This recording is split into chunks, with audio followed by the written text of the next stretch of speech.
And we say good morning to you. We are broadcasting live on this Food City Friday. We're at Food City in Gray, Big Daddy Dale's final day. Some are doing handsprings, some are crying. It just depends. Mona's done more handsprings since Dale's last day. She went all the way across, and she's been doing cheers. So it's kind of a sad day, I think. I'm going to miss the old boy. He ain't going too far. He'll make cameos every now and then. He's already told me he'll be here for my 2000 show in the first year. So happy birthday to Tommy Lee Jones having a birthday. 77. Dan Marino, Hall of Famer Dan Marino. 62 degrees, 62 years old today. And then Prince Harry's having a birthday, 39. So we're here live. He's right here. I want to get him on here. Ever told you my Dan Marino story? First off, good morning. There's Big Daddy Dale. Look behind us. That's what he normally does, the picture behind us. Up in his... What? What do you give me that mean look for? Come on. They caught me. It's Food City Friday. Come on. So, have I ever told you my Dan Marino story? It's a great story. Tell me. All right. We're at the Speedway. I get out of the elevator up there going down to the suite when I was doing the PA. And all these ladies say, oh, my gosh, here he comes. Here he is. Oh, my gosh. Whoo, look at him. Well, I get out of the elevator thinking, okay, this is going to be this is going to be good. Must have been a fly on the wall. Oh, baby.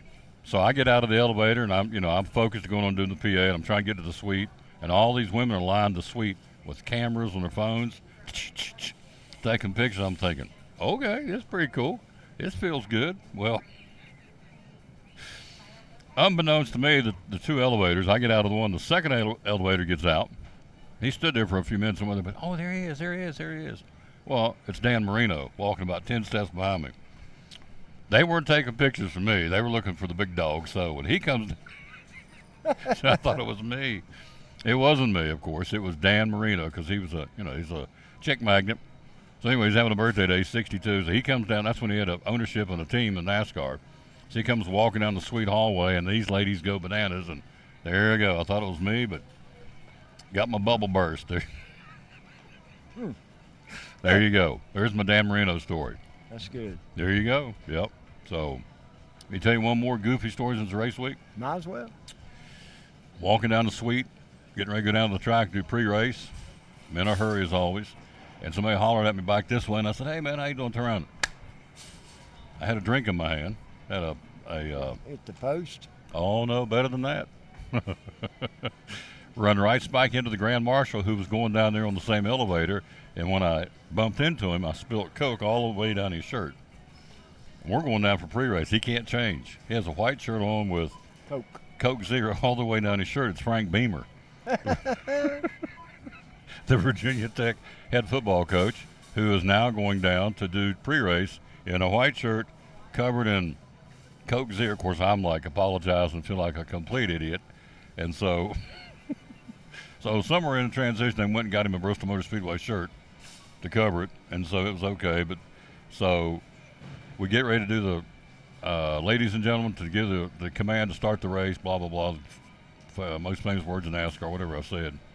He said, you don't have a drink on you, do you? You're not carrying a drink? I said, no, sir, I'm not carrying a drink. So there you go. There's my goofy stories, Dan Marino and Frank Beamer. There you go. That's the way it goes. That's the way it goes. And that's the way it is. All right, he's in the house. This is his final go-round. Store manager, how many years here? In this store, it'd be 19. 19. How many years you been with the company? 27. 27 years with the company. How about that? So he is riding off into the sunset today. And he's got to stay a couple days for the transition. But officially, this is his last day. So I wanted to come out here and be a part of his last day show because I think the world of the young lad. Kim's here. She wants to pay tribute to him from the Gray Community Chest, somebody he's worked a lot with all these years. A lot. Yeah. What have you done with the Gray Community Chest? Given them what over the years? Food? We don't have enough time. Well, We've helped them a lot. They've been good people. I really enjoyed it. So, but you've helped the community here, Gray, yes. obviously. Very much, yes. To say the least, because they do a great job. Yeah, and I'm glad they sent Kim and they left Tony at home. Tony's not in the house today. Good. We've left the thorn at home and the roses here. How about that? That is good. That That is- is true. that's how it rolls. You never said a truer statement. Thank you. So, By the way, the football game last night, it was Daniel Boone playing Morristown West, and Morristown West won it 30-0. So, NFL football, Philadelphia beat the Vikings. I think I got to double check. I think it is 34-28 was the final. And Evan Carter played again last night and did well for the Rangers. He starts in center field, 21-year-old from Elizabethton. So she's waving at you. No. Yes, she Right is. behind us. All the ladies wave at Dale. Come Yes, on now. okay. She Yeah. stopped dead in her tracks, that buggy, First and time. waved. First day for everything. Blew you First kisses. time. It ain't me. She looked right past me. This is like Dan Marino. She wasn't waving at me. She was waving at you. Yeah, okay. So, anyway, it was, what were we talking about? Oh, Evan Carter started last night in center field for the Blue Jays and won 6 in a row, and they are smoking hot. We'll take a look at baseball coming up here in a little while. All right, you're a big Vol fan. Tomorrow night they got the Gators down in the Swamp. What are we doing? What are we thinking? What are we going to take to win? What will it take for Tennessee to win that ball game? Defense. Defense. All Gotta right. play defense and be able to handle the crowd. All right. Take the crowd out of it, you win the game. There you go. Heard it from Big Daddy Dale, which is probably a pretty good theory. Jeff's going to be here in a little while. Our UT guy will talk about it. He'll break it down in numbers and all that. But it's pretty basic. Florida does not score a lot of points. We know that. They put 49 on McNeese State, but it's McNeese State. They were supposed to, and that's no knock on them. But they only had 11 against Utah.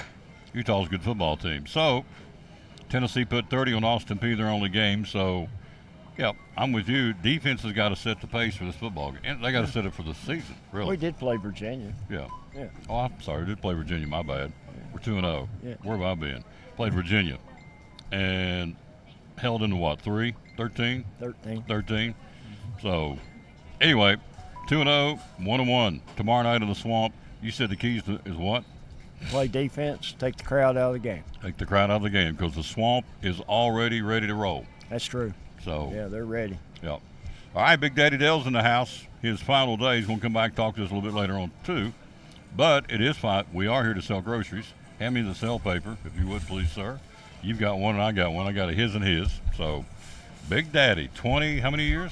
27. 27 years coming in here every day and taking care of the troops, and he's done a wonderful job. This store looks like a brand new store. How long has it been here? Be 19 years? Yeah. Yeah. So 19 in November. he has done a wonderful job. He and Mona, all the associates, keeping this thing rolling. So, all right, $5 days. You sell some, I'll sell some, and then Kim's in the house. We're gonna get her on. You're coming back in a little while, aren't you? I will. Yeah. I will. We got to. So we didn't get a chance to talk about the Reds. That's his team and my team sometimes. So Yeah, we're hanging. we're hanging. We're hanging. All right, sell some groceries, sir, would you please? Okay, we got our Pick 5 meat where you get 5 packages, normally $19.99 today, and tomorrow you get $5 off, make it $14.99. In the produce department, we have watermelon, cantaloupe, or pineapple bowls for $5, and in-store made sushi, we got selected varieties of that for $5. In the food service, we've got peanut butter or chocolate Novaks for $5, and we got Food Club large eggs, 4 dozen for $5. All right. My turn. You're up, big guy. My turn. Swaggerty's breakfast sandwiches, $5. All butter croissants is something new in the deli. Saw that last week. They told us brand new. It's a different kind of croissant. 2 for $5. Host of snack cakes, limit 2. $5 today and tomorrow at all Food City. This is good, by the way, at all food cities across the chain. We're at how many stores? 150. 150 stores. Alabama, Georgia, Tennessee, Virginia, Kentucky. Correct. 150 stores and growing virtually just about every month. Manwich Sloppy Joe sauce, $1 a piece, 5 for $5, limit 5 today and tomorrow.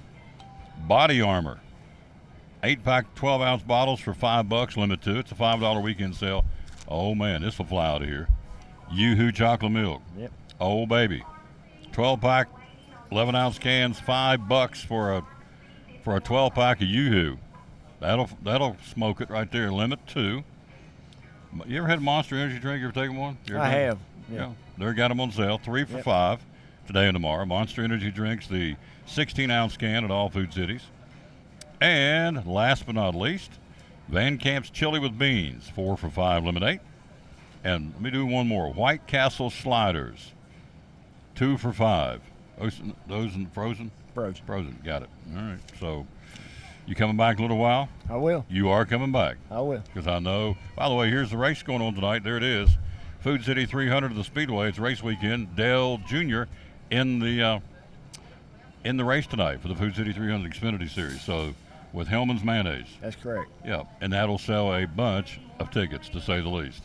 Kevin Harvick will be at 1:30 at Food City in Piney Flats. His last go-around as a driver at Bristol. So if you want to go by and see Harvick, first 150, I'm going to bet they're already lined up to get him. Oh, I guarantee it. Yeah. Guarantee it. To see Harvick. So I don't know if he can still get there or not, but it'd be worth driving by there and seeing at Food City in Piney Flats. So, and Logano is in Blountville. I got it here. I think it's this afternoon, 1:30, 3:30. I thought he was at the Pinnacle. Joey Logano? He's going to be at the Food City. I know that. Okay. So, you want me to look? Yeah, sure. I seen something where he was going to Yeah, something let's at the look. Pinnacle. Well, It may have been yesterday. I don't know. no, let's see what we got here. All right. All right, don't go away. I've got them all right here in my stack of stuff, I promise. Sack of stuff. Kevin Harvick's at 1:30 at Piney Flats. Got it. Okay. Let's see. Mr. Logano is somewhere over the rainbow. He has such organized files. I do. It's a stack of stuff, what we call it. It's not in that stack. There is a stack. I'll find it. But Harvick's going to be at Piney Flats at 1:30. I know Logano's going to be somewhere because I had it. I've been talking about it all week. You going to look for me again? Okay. I will. Thank you. While he's looking, we'll take a break for Food City. We'll come back. If we have a Joey Logano, we'll let you know. If we don't, we'll be ready to go with Mrs. Jamerson in the house next on the Tom Taylor Sports. All right. We ready for story time? Yes, Warren? Mrs. Turner, for your last day, we would like to tell the story. Okay. Once upon a time, in this town, a little girl named Meredith Turner was born. And she grew up right here. She went to this very school and graduated right here. She went away for a short time to learn to be a teacher. But she came back to teach right here. She got married and raised a family right here. Our moms and dads had you as their teacher right here. And we do too. So right here, we'd all like to say, We love you, Mrs. Turner!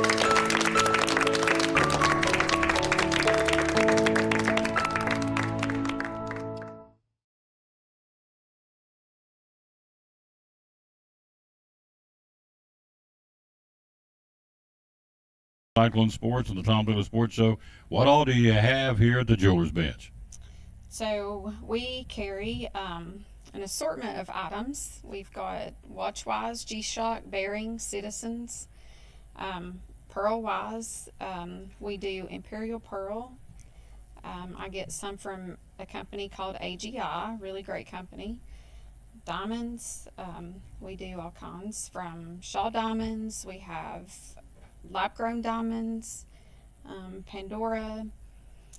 Do carry classic imports, which is sterling silver items, and then sterling reputation, that's sterling silver items. Piaro is sterling silver, diamond, 14 karat yellow gold. Spotto watch bands, stuff from Equity Diamonds, just a wider range. Jewelry repair, do a lot of that, of course.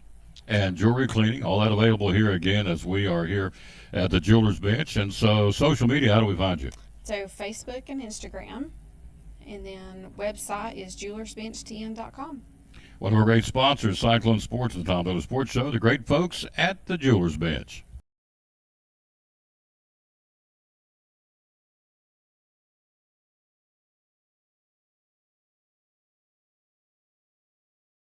Back on the Tom Taylor Sports Show, excuse me, we are live here again at Food City and Gray on a Food City Friday. We're joined by Kim Jamerson from the Gray Community Chest. How you doing, young lady? Good. Thanks for having us back. Oh, absolutely. So you've worked with Dale for many years. Yes. Give us your tribute. He's gone now, so we can embarrass him and shame him, whatever we want to do.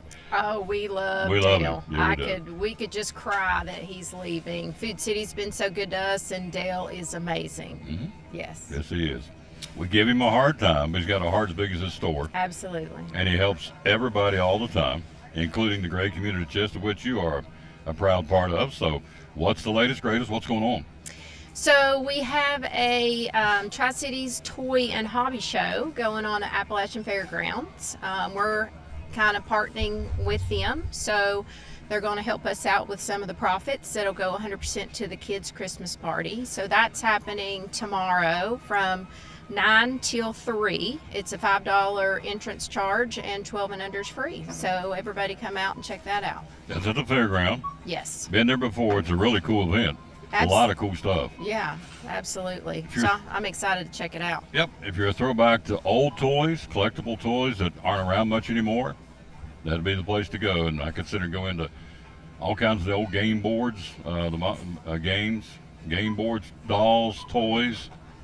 They're all for sale. Some are for show, but some are for sale. There's selling going on in there. Oh, absolutely. Buying and yes. selling. Yes, Yep. absolutely. So that's tomorrow, and you guys get a portion of the proceeds. Yeah, we're covering the gate, so come on and see us. And like I said, a lot of that money that we make goes to those kids. So everybody that comes in, it's it's almost like you're making a donation to help kids at Christmas. Mm-hmm. So we really appreciate it. Absolutely. And that's coming up tomorrow from 9 till 3. 9 yes. till 3 at the Appalachian Fairgrounds. Costs the $5 to get in, and it is a really cool event. In fact, I'm thinking I'm going to come out here and check it out too myself. Sweet. So, because it's, you just never know. Somebody went to one a couple of years ago and found some kind of a special Gumby doll he was looking for, and he said nobody else ever had it. Remember the Gumby dolls? Yeah, absolutely. Yeah. So he found a Gumby doll of some kind of a special edition, and he bought it, and it was worth some money and something. So, point is, you don't know. There's going to be all these vendors here at the fairground tomorrow, right around the corner where we are. So, that's one thing. What else going on? Well, obviously we're raising money for our kids' party, so we're going to be shopping soon for our kids. We all meet at Walmart and just kind of take a card and go shop for the kids, so that's a lot of fun. And then we'll have the Christmas party for our seniors and our kids' party coming up 1st of December, so quite a bit going on. How long have you been involved with these folks? My daughter was 2 and she's 15, so 13 years I've been involved. Do you feel like the need is getting greater every year for folks needing help? Well, I do. I really thought that COVID would just make everybody really, want to come see us and just the need be great. But actually right now it seems to be worse than COVID. I think with the prices of gas and the prices of food and rent, people are just really struggling right now. Yep. Yeah. Stretched to the nth degree. Yes, absolutely. So if you can help with the Gray Community Chest, how do we get involved? What do we do? What do we need to do? Well, we have our Facebook page, so you can follow us on our Facebook page. We keep everybody up to date on what's going on and what's coming up next. Again, if you ever want to donate, you can. United Way just kicked off, and we get a huge amount of money. That's usually where all of our money comes to help people with rent and, to buy food. So if you can support United Way, if it's not us that it's helping another great, organization that's really trying to help our local people. So United Way is huge. So the Gray Community Chest, you obviously help kids, you help baby boomers, you help seniors, you help everybody, right? Oh, absolutely. We are involved with the Challenger League, which is our special needs friends that play softball. We just try to be involved in everything in our community, to outreach to everybody that we can.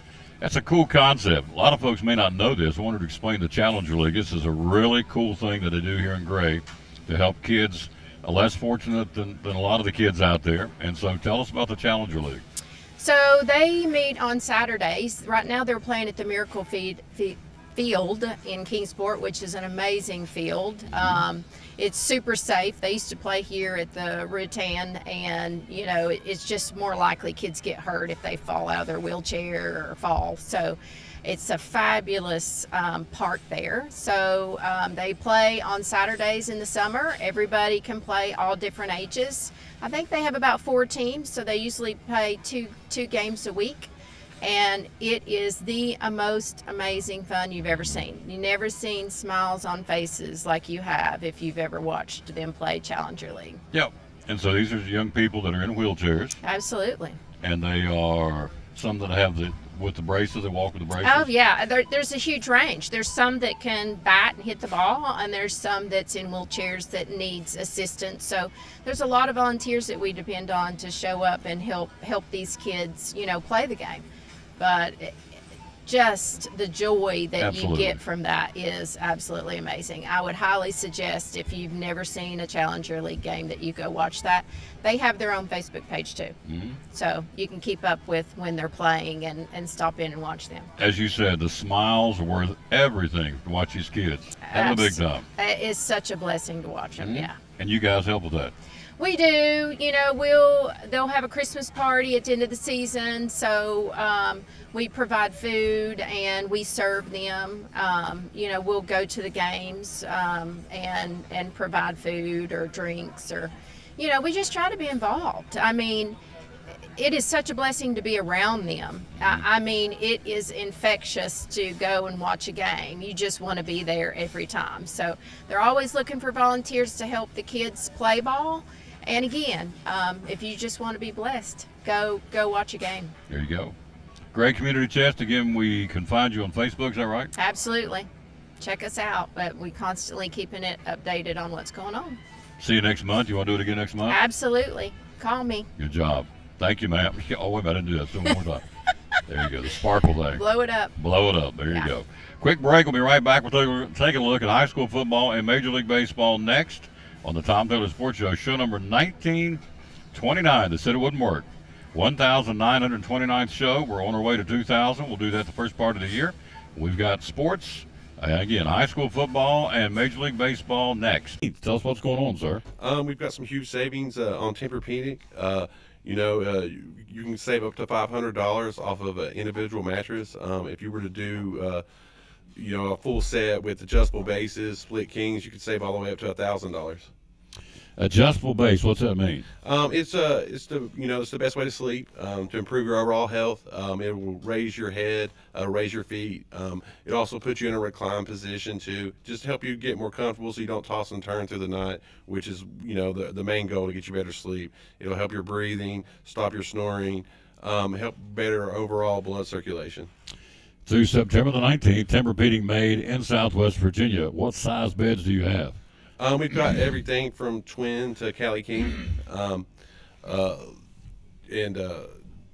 anything from twin to Cali King. Yep, from twin to Cali Kings. All available here. Tempur-Pedic made in Southwest Virginia. The sale through September the 19th. How do we find you on social media?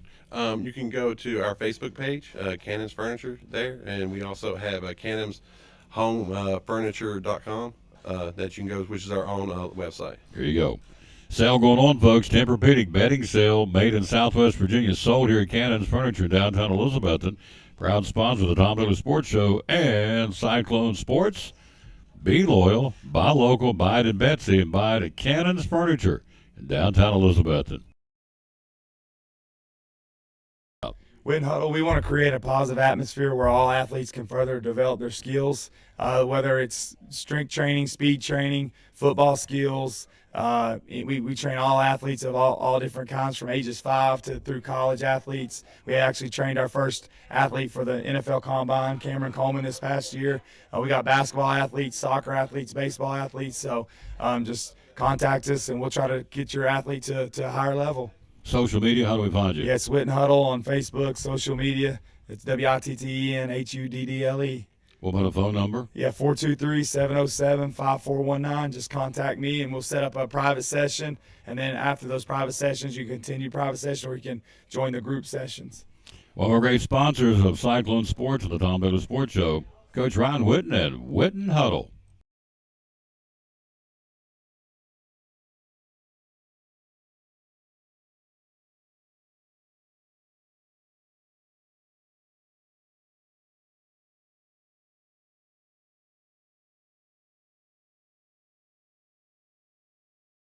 This is Pastor Fallow, Pleasant Beach Baptist Church in Elizabethton, and we'd love to have you come be with us.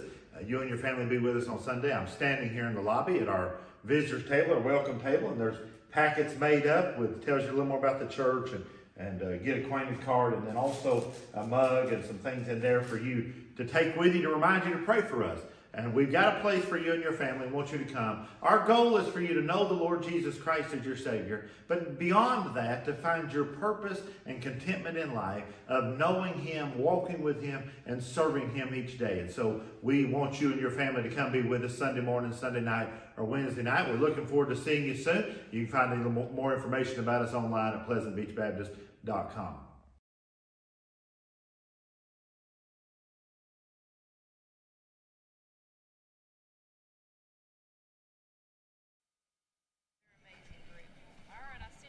Thank you. You're welcome. It's good to see you. Yes, you too. Thank you.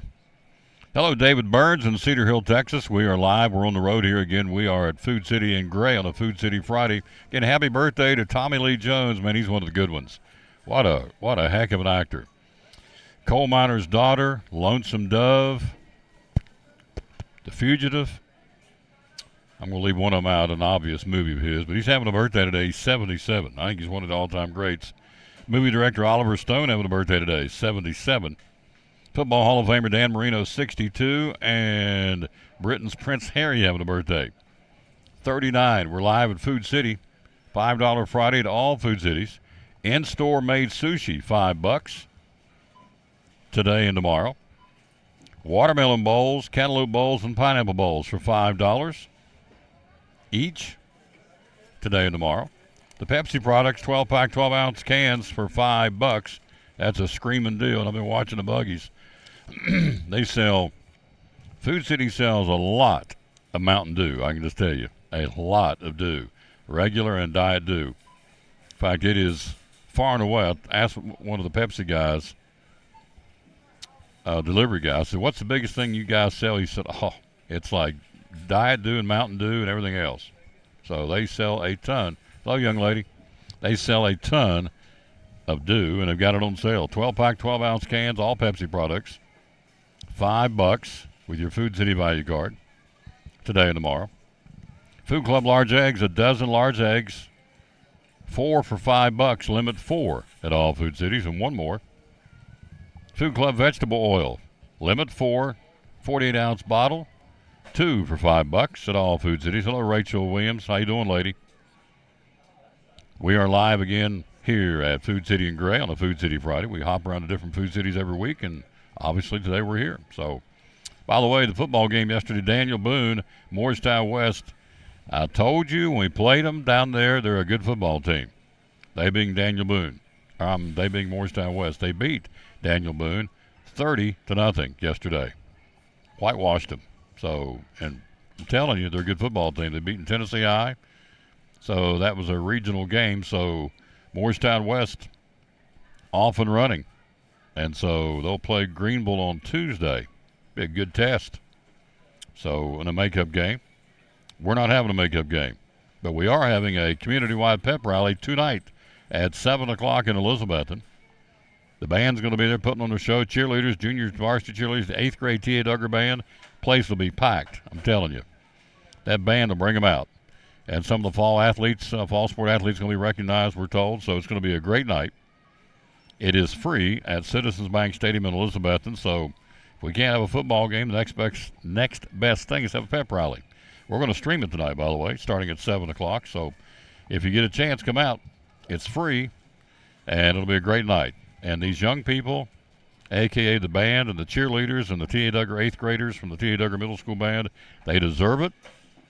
Get a chance to come out and strut their stuff, and they're going to do it. Hello, David in Cedar Hill, Texas. Hello, U.S. Marshal. Thank you, thank you. Could not remember that other Tommy Lee Jones movie. Love me some Tommy. In fact, I'm making home tonight, or at some point this weekend, watch Lonesome Dove. Tommy Lee Jones in that one. Rudeness will not be tolerated. Remember that guy was beating that horse, smacking that horse. He took him and, if I remember correctly, horsewhipped him with the whip he was beating that horse with. He said, rudeness will not be tolerated. I loved it. That's a great line. So, anyway, Tommy Lee Jones, birthday boy, 77. Evan Carter last night, 0 for 3. Started in center field for the Red Hot Texas Rangers. Walked twice, struck out twice. When he got on base, scored a run. Incredible story. Evan Carter. We'll give you his update every day 0 for 3, 2 walks, 2 strikeouts, and scored a run. And Helping Texas has won 6 in a row, the young man out of Elizabethton. Hello, Reba Whitehead. Hello to Jules. Thank you. We'll run down some high school football coming up. Darren Silver in Spruce Pine, North Carolina. Hello, sir. How are you? All right, last night, Major League Baseball, big series starting. And it was a good one, the way they started it. Tampa Bay and Baltimore playing for first place in the American League East. Here's the reason why you want to win the division. You win in the playoffs, obviously, coming up in October. But you want to win your division because you'll have home field advantage. You'll get special treatments versus the wild card teams. So this is a big deal. Baltimore and Tampa Bay opened up a 4-game series with major ramifications in the American League East. It's the last regular season meeting between the two. And they were separated by only 2 games going in. And so Tampa Bay wins last night. Luke Raley from the Tampa Rays clubbed the go-ahead home run in the 7th inning to give them a 4-3 win. 4 Rays relievers retired the final 12 Oriole batters to close out the win, so it's tightened up. We'll go through that in just a second. If you're a Red Sox fan, you don't like the progress of your team, you'll be happy, I guess, because they fired the chief baseball officer, Chan Bloom. He's gone. They're looking for a new one. He was hired by the Red Sox as their top executive in October of 2019, leaving the Rays organization. Well, under Bloom, they made the American League Championship Series in 2021 after winning 92 games in the regular season. They went 78-84 last year and going to miss the playoffs again this year. They're setting at 73 and I think 72, and so he's gone. They're looking for a new one. I told him I had this right here. There it is, Ross Chastain. Special appearance of Ross Chastain. It was stuck in the baseball stuff. Food City Volunteer Parkway tomorrow at noon. Ross Chastain. So there you go. If you're a Ross Chastain fan, you can see him tomorrow. Again at noon. What is it? First 150? First 100 to get a wristband. The Watermelon Queen will be also sampling watermelon while supplies last. First come, first served to the first 100 people tomorrow at Food City on the Volunteer Parkway in Bristol to see Ross Chastain tomorrow at noon. All right. I am Darren. Thank you. I appreciate you so much, sir. Appreciate all you folks. You could be watching, doing anything else, and you opt to watch this show, and I cannot thank you enough. I know it's like a broken record at times, but I just want you to understand it means the world to me to know that everything's going on in our world. You would take the time to come to watch this show, wherever I am and whoever I'm talking to. All of you, it means the world. Please, please remember that. It does not go unappreciated, I can tell you. Speaking of which, let's do the, hang on. Let's do the verse of the day. Oh, yes. Anytime we can promote the good Lord, we're going to do it. So, and this is what we're getting ready to do right now. Psalms 103, the verse of the day says, "Know that the Lord is God. It is He who made us."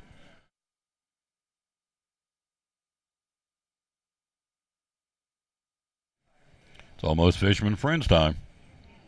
Know that the Lord is God. It is He who made us, and we are His. We are His people, the sheep of His pasture. Psalms 103.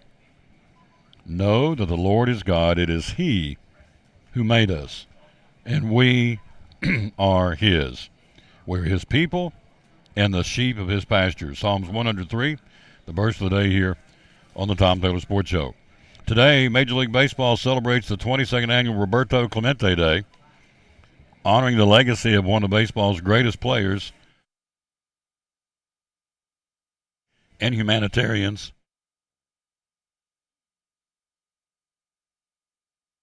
I was doing good. Humanitarians nearly 51 years ago. Died in a plane crash at the age of 38 on New Year's Eve 1972. Roberto Clemente. While delivering emergency aid to earthquake victims in Nicaragua. Inducted to the Baseball Hall of Fame in 1973. The first player from Latin America to be enshrined in Cooperstown. So as a result, it is Roberto Clemente Day all across Major League Baseball. Who's playing? Hello, Mary Christian. How you doing, lady? Who's playing where? The Braves open up a series tonight down in Miami. Braves have clinched, but the Marlins in the midst of trying to get into the wild card. It's a big series with the Marlins starting tonight. Bryce Elder will go for the Braves at 12-4, and Johnny Cueto will go for the Marlins tonight at 1-4. Yankees in Pittsburgh tonight. Boston at Toronto. A couple of double-digit winners. Jose Barrios, 10-10 will go for Toronto, and Brian Bello, 12-8 will go for the Red Sox. Texas at Cleveland tonight following Evan Carter. They'll be in Cleveland for the weekend. A 7-10 first pitch tonight for the Rangers in Cleveland. Reds will be in New York. The Reds very much in the hunt for a wild card spot in the National League. Big series there. Hunter Green on the mound for the Reds tonight. In New York against Peterson and the Mets. Minnesota and Chicago against the White Sox. Houston at Kansas City. How about Zach Greinke? Zach Greinke, the starting pitcher for the Royals tonight with a record of 1-15. 1-15. Washington at Milwaukee. Philadelphia at St. Louis. Phillies Aaron Nola 12-9 on the mound tonight. Having a good year. San Francisco at Colorado. Logan Webb 10-12, 10-game winner on the hill for the Giants tonight. Detroit and LA to battle the Angels. San Diego at Oakland. Big one tonight. The Cubs in Arizona. Brandon Pfaadt 1-8 will go for Arizona. Justin Steele 16-3. Probably regarded as the best pitcher, he and Blake Snell in Major League, in the National League anyway right now. And Steele will be at 16-3 on the hill tonight for the Cubs. They both are in the hunt for a playoff spot. And another good matchup tonight out on the left coast. The Dodgers open up a series in Seattle. The Mariners are in the hunt for a playoff spot. Dodgers, Bobby Miller 9-3, trying to be a 10-game winner, will go for the Dodgers. George Kirby 10-9 will go for Seattle. And, of course, Tampa Bay and Baltimore tonight. Jack Flaherty on the hill for the Orioles. And Zach Eflin, 14-8, will go for Tampa Bay. Game 2 of that series tonight. So you look at the American League East and National League standings. In the American League, Baltimore leads Tampa Bay by only 1 now. Orioles have lost 3 in a row. Tampa Bay's won 2 straight and 8 out of 10, so the Rays are coming and they're there. The Blue Jays have lost 4 in a row, and the Red Sox have lost 7 out of 10. In the American League, Twins lead the Guardians by 8. In the West, it's the Wild Wild West. Houston have won 6 out of 10. They lead the Rangers by only a half a game. Rangers have won 6 straight. They're a half game out of first place. And the Mariners are right there. They're a game and a half out, and they have won 2 in a row. So right now the wild card in the American League, Tampa Bay, Texas, and Seattle are in. Toronto is a game and a half out. But you got 2 more weeks of the season. In the National League, the Braves. Enough said. Brewers in the Central leading the Cubs by 4.5. Brewers have won 6 out of 10. The Cubs are even 5-5 in the last 10 games. And the Dodgers have nailed down, for all intents and purposes, the NL West. In the National League, wild card, if we play today, there's 3 teams literally tied for that 3rd spot. First one will be the Phillies.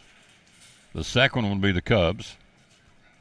And the 3 teams still going at it, the Giants, the Reds, and Arizona are all dead even. And then you look at Miami as a half game out.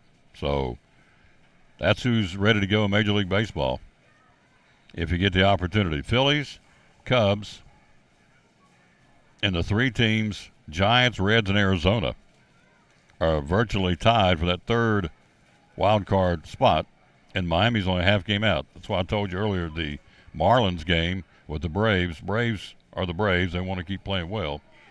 But the Marlins got a lot at stake. So the teams involved in the playoffs, let's look at them one more time. Tampa Bay and Baltimore. Texas, as we said, in Cleveland tonight. And Seattle hosting the Dodgers. And Toronto will be at home against the Red Sox. In the National League, the Phillies, where are they at this? They're in St. Louis. The Cubs and Arizona go head-to-head. That's a biggie. The Giants will be playing, they're going to be in Colorado. The Reds in New York against the Mets. And the Marlins, as we said, are hosting the Braves. So that's what's going on again in Major League Baseball on this Friday, September the 15th. We are live at Food City. Big race tonight, the Food City 300 at Bristol Motor Speedway. Here's some more specials at all Food Cities today and tomorrow. Banquet pot pies, $1 a piece, 5 for $5. How many people had pot pies growing up? Over and over and over. We had a lot of pot pies growing up in the hills of West Virginia. And TV dinners. Those little carrots look like BBs, man. In fact, you used to put those in a rubber band and you could put a whelp on my little brother with those little peas coming out of and those little square pieces of carrot. Remember those out of one of those little trays of the TV dinners? Whew, me oh my. Even when they were cooked, they were even better when they were frozen. But after she cooked them, they were still hard as a rock. They made a great target. Or not target, a weapon from a target, which is my little brother. So I picked on him a lot. But I got picked on by my older brothers, so it kind of trickled downhill. Yoo-Hoo chocolate drink, 12-pack, 11-ounce cans, $5 today and tomorrow at all Food Cities. There it is, the Yoo-Hoo. Limit 2 for $5. There's the Zesta crackers, 2 boxes for $5. Monster energy drinks, there you see them, 3 for $5, limit 6. And Van Camp's chili with beans, 4 cans for $5, limit 8. At all Food Cities today and tomorrow, it is, as we said, $5 days today and tomorrow at Food City. I say Red Sox won that game already. Might as well can say that, says David Burns in Cedar Hill, Texas. Hello, Amy Whitson. How you doing, lady? Mary Christian, thank you, kids, for being with us. We are live here at Food City and Gray. We'll take a break, come right back, and we'll take a look at high school football. Big night tonight. Man, weather-wise, can it get any better than what's going to be tonight? I mean, good grief. It's going to be probably in your 60s, I would think. It's going to be in the low 80s today, upper 70s, low 80s. So by nightfall, down in the upper 70s probably. I'm sorry, low 70s, upper 60s. It's going to be a great night. Big pep rally, if you're in Elizabeth, the big pep rally at Citizens Bank Stadium. It's free, starts at 7 o'clock.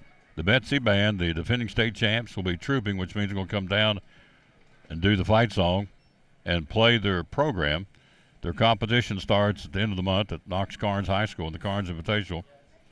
They're the defending champ of that event, by the way, and so they're going to show or perform, I guess would be the way to say it, their program.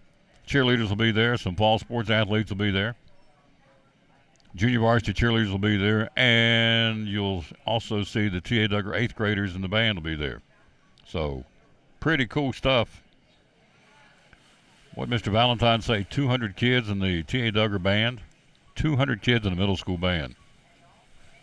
Won't see all of them tonight. You'll see the 8th graders only, but cool event. There'll be concession stands. I think it's going to last maybe an hour, 20 minutes. It's not going to last all that long, but it's going to be a great night. In lieu of the fact we're not going to have a football game. So anyway, we'll take a break. We'll come back, take a look at high school football right after this from one of our great sponsors, the good folks from Physical Therapy Services. We are live on the road.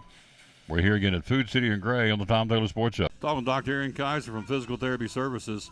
Tell us what you're all about. Well, we're physical therapy, and so what we do is we put people through rehab, whether it's surgical or non-surgical, and try to get them back as functionally possible as fast as we can so that they're functional. Yep. Things you guys do, things that you offer, the ways you take care of people. Okay, so we have a bunch of equipment that we get to use on people all the time. So we have an Alter G, which is an anti-gravity treadmill. We have a Biodex. We have new steps. We do a lot of manual. We do modalities. We really do it all. We treat knee replacements, shoulder replacements, rotator cuff. We do vertigo. We do carpal tunnel. We do neuropathy. We do it all. Do it all, yeah. and do it well. Thank you. 2 locations? Yes, 2 locations. One is 1975 West Elk Avenue. That is our main orthopedic clinic. That's where we do the athletes and the adults and that kind of thing. And then we have a pediatric clinic. It's in medical care, 1500 West Elk Avenue, and that's where we have PT and OT for kids. They have a lot to offer, folks, so the best way to do is find out through social media what they do offer, and how do we find you? So we have Facebooks they're separate from both of them, the ortho clinic and the pediatric clinic. And then, of course, you can always just call us or grab me on a sideline. You'll probably find me there most of the time. There you go. Dr. Aaron Kaiser, one of our great sponsors of the Tom Dillard Sports Show and Cyclone Sports at Physical Therapy Services. Thank you.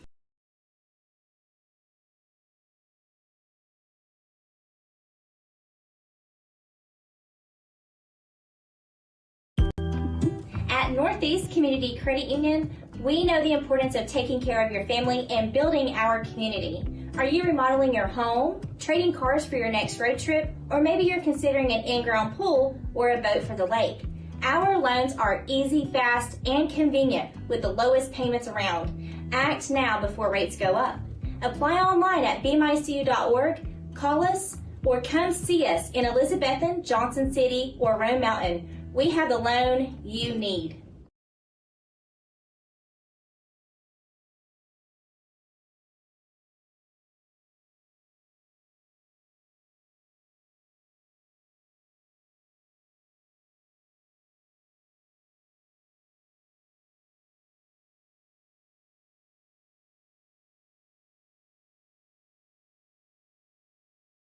Back on the Tom Dillard Sports Show. Thanks for being with us. So, Fisherman's Friend, and this right here works too, folks. Just FYI. Zero sugar Snapple tea, half and half lemonade iced tea. This works too. So if you're wondering if you ever have a scratchy throat or whatever, what works, this works. So there you go. And you get it right here at Food City, of course.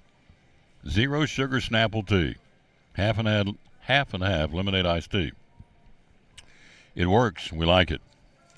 All right, see what's going on in high school football. As we told you last night, yesterday, 30-0, Morristown West over Daniel Boone in high school football from yesterday.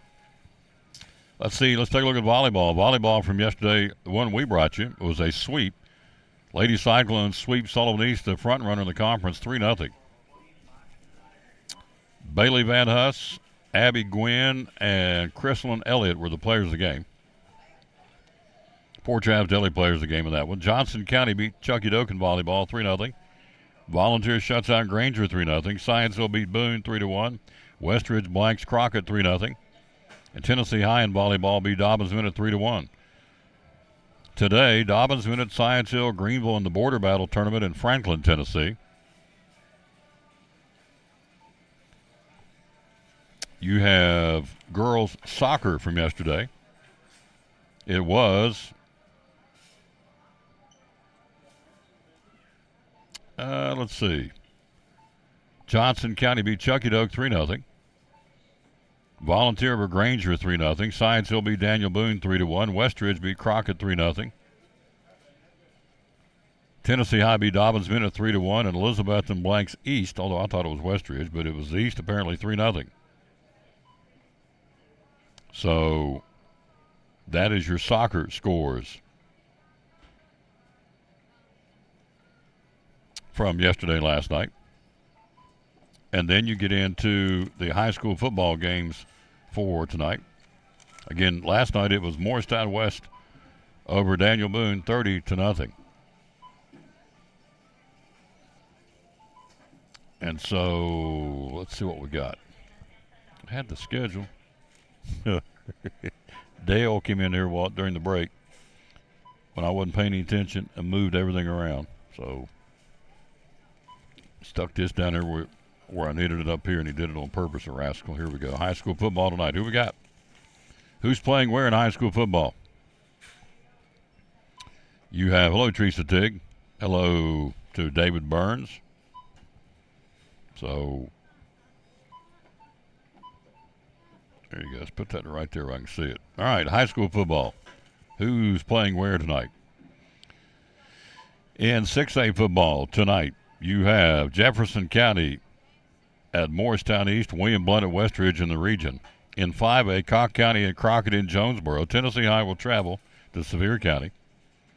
In 4A football tonight, Northview Academy will be in Cherokee to battle the Chiefs down at Red River Valley. By the way, big thanks again to Chris Manus and Andrew Morgan the athletic director, and everybody down at Cherokee. Had to go down there twice because of the storm on Friday, went back on Sunday. You know the story by now, but just got the red carpet treatment, and a big, big, big thank you so much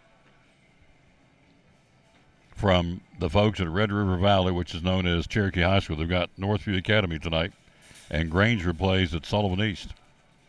In 3A football, Chucky Doak at Pigeon Forge. I would assume there'll be coaches watching that game tonight at East, since the opponent next Friday night for the Cyclones will be Sullivan East. I'd say they'll be scouted tonight. I know they will. Chucky Doak at Pigeon Forge in 3A. The Hampton Bulldogs travel to Cumberland Gap tonight. And Eagleton Academy will be at Warriors Hill to take on Happy Valley. In single A football tonight, Unaka traveling to Jellicoe, and North Green will be in Hancock County. Other non-conference games, Science Hill traveling to Maryville. Tough test. We'll tell you how tough it is here in just a second, because this team is tough. Of course, Maryville we're talking about. So,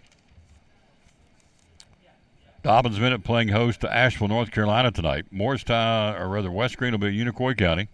Johnson County and Harlan, Kentucky. Gatlinburg Pittman hosting Knox Fulton. Cosby travels to Claiborne, and Union County will be at South Green. That's your games tonight. Let's take a look at the Doug Fritz article on the rivalry or series.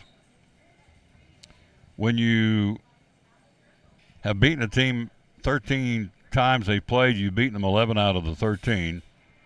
It's not much of a rivalry. Maryville leads that series 11-2. When they're playing Science Hill down in Maryville, they are 8-0. They've never lost to the Hilltoppers at home. So Maryville's won 10 straight. And so they will play that one tonight. Now, they played last year in the state quarterfinals, and Maryville pulled away to beat them 38-14. So probably some revenge, I would think, for Stacy Carter and the Hilltoppers tonight, traveling there for a 7 o'clock kickoff. Maryville and hello, young lady. I'm sorry? Yes, ma'am. I'm on. Okay. Oh, okay. We've got Maryville and Science Hill playing tonight down in Maryville, so that's going to be a good ball game. Dobbins Minute hosting Asheville, North Carolina. That's going to be a good one. And that's pretty much what we've got for now. We ran down the high school football and the volleyball and the soccer. So we'll come back, take a look at NASCAR and the NFL. We had one last night. We'll see what's going on there. Jeff Beverly joins us at the bottom of the hour breaking it down, the Tennessee-Florida game. He'll join us coming up at the bottom of the hour. We'll take a break. Be right back after this from Food City. We're live at Food City in Gray. These are the hands that planted the seed and pulled the weeds and fixed the engine and harvested the crop and loaded the truck. But of all these hands do, nothing is more important than being a good neighbor. From the farm to Food City, local produce is all in a day's work.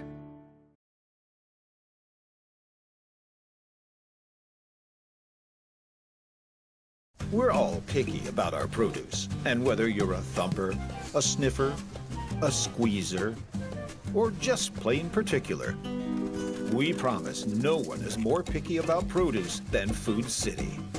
That's why we're introducing our Picky Promise. Whether it's from farms down the road or tropical produce from the ends of the earth, we guarantee it's fresh or we'll replace it. You see, we're picky about produce, so you don't have to be.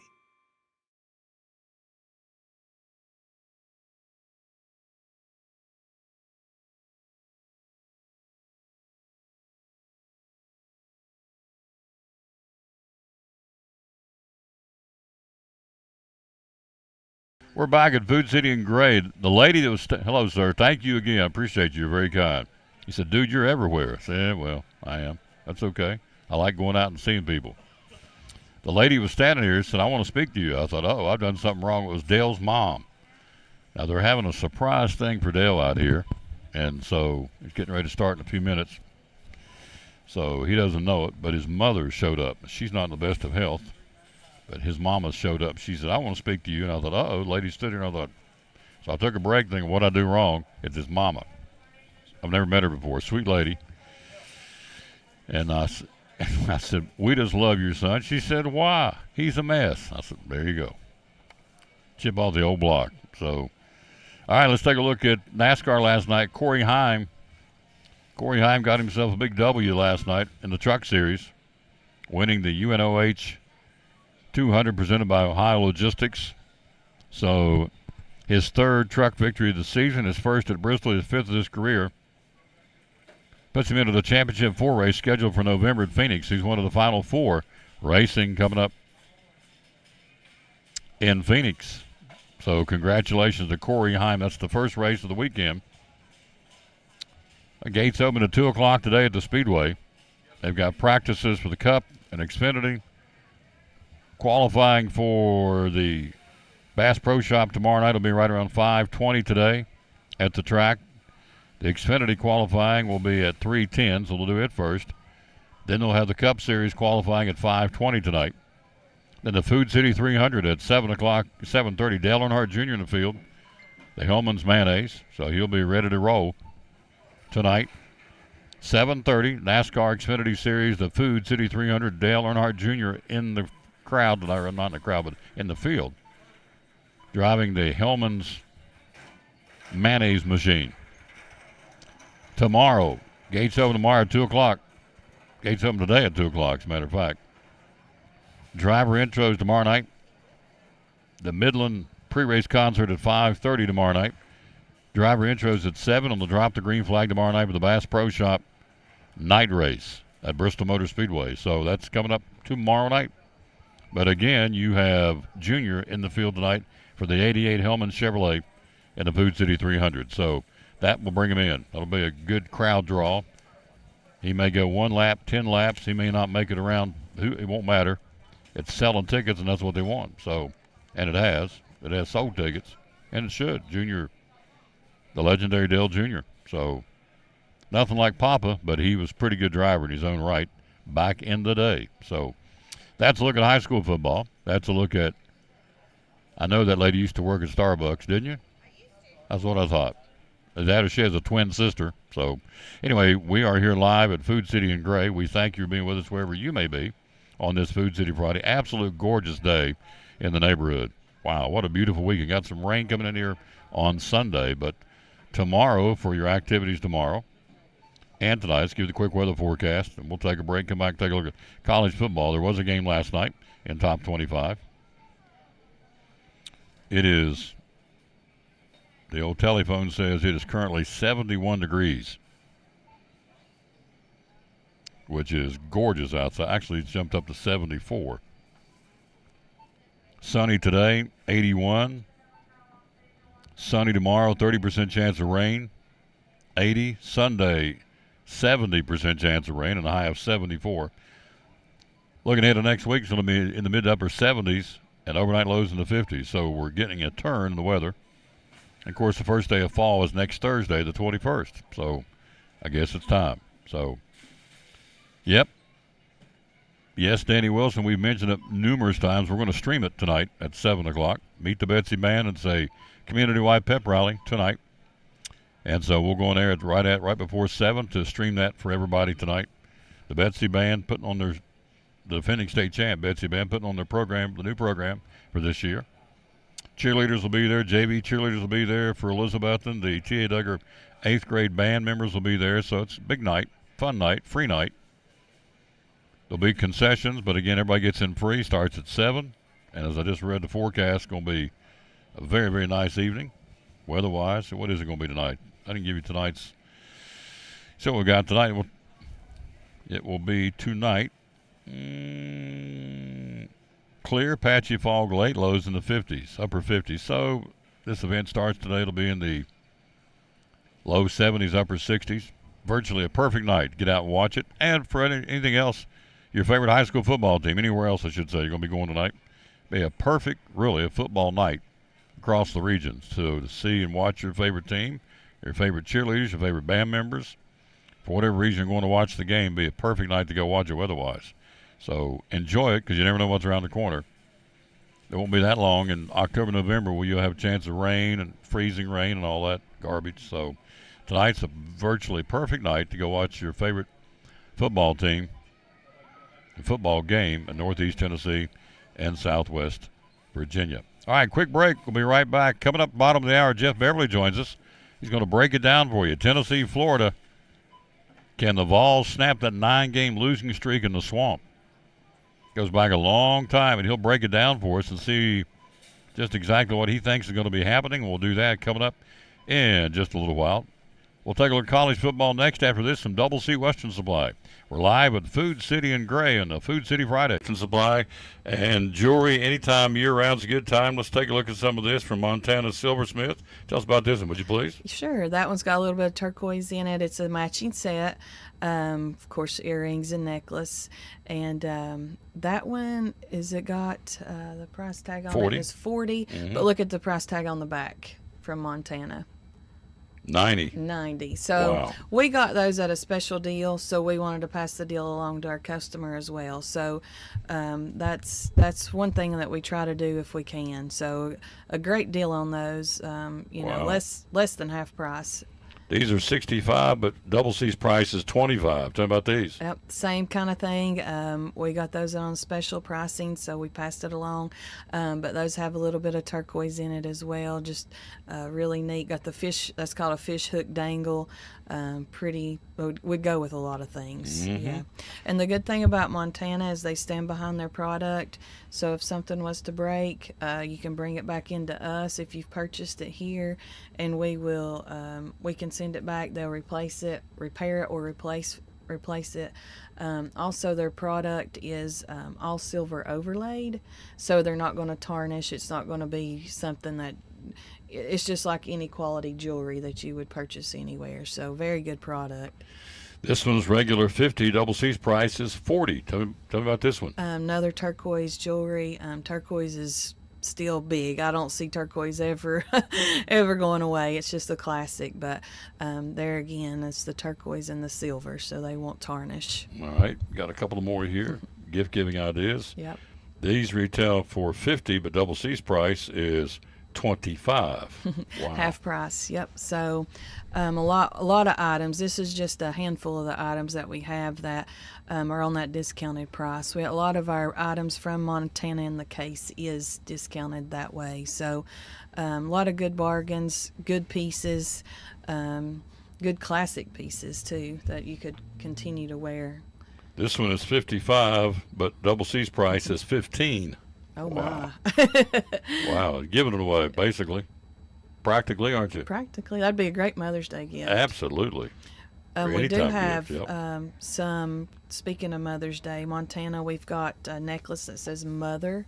We've got several of those, and those are deep discounted as well. So that would be something good to keep in mind for Mother's Day coming up. This last one retails is 90, and you got it for 40. On a three-piece. Look at this. Three-piece set, yeah. And a substantial, it's not small, it's a substantial amount of metals there. Mm-hmm. So a real pretty design with the leaves or There the you go. feathers. Either way, I guess you'd want to call that. So, All that and a whole lot Yep. more. In fact, there's one shelf of Montana that's half price. Got it Yep. discounted right now. Yep, So one whole shelf. And we've not got the small case. We've got the great big case. It's probably 4 foot wide. So we've got a lot to choose from Montana. social media. Social media, you can check us out on Facebook, Instagram, TikTok.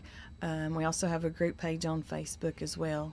Closed on Sundays and Mondays. Your hours Tuesday through Saturday. Tuesday through Friday is 10 to 6, and Friday is 10 to 4. And that magical phone number is 423-297-1551. And you can find us on the web at doublec.com. She knows what I want to ask. doublec.com. One of our great sponsors, again, baseball season, strikeouts, football's first downs, and basketball, it's Double C3. Our great sponsor of the Tom Daly Sports Show and Cyclone Sports right here at Double C Western Supply.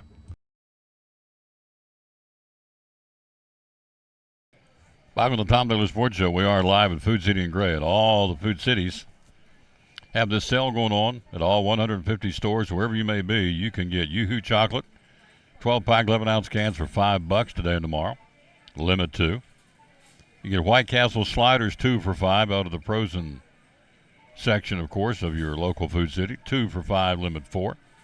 Monster Energy drink, 16-ounce cans, 3 for $5, limit 6 today and tomorrow. You also have Hostess snack cakes at all Food Cities for $5.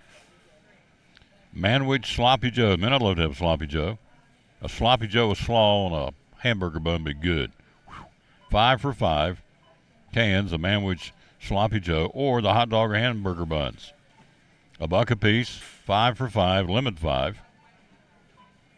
Today and tomorrow at all Food Cities. The all butter croissants, 2 for $5, made fresh in the Bakery Deli. And Swaggerty's breakfast sandwiches, $5. Sausage and egg and cheese muffin. Sausage, egg, and cheese muffin, Swaggerty's breakfast sandwiches, $5 at all Food Cities.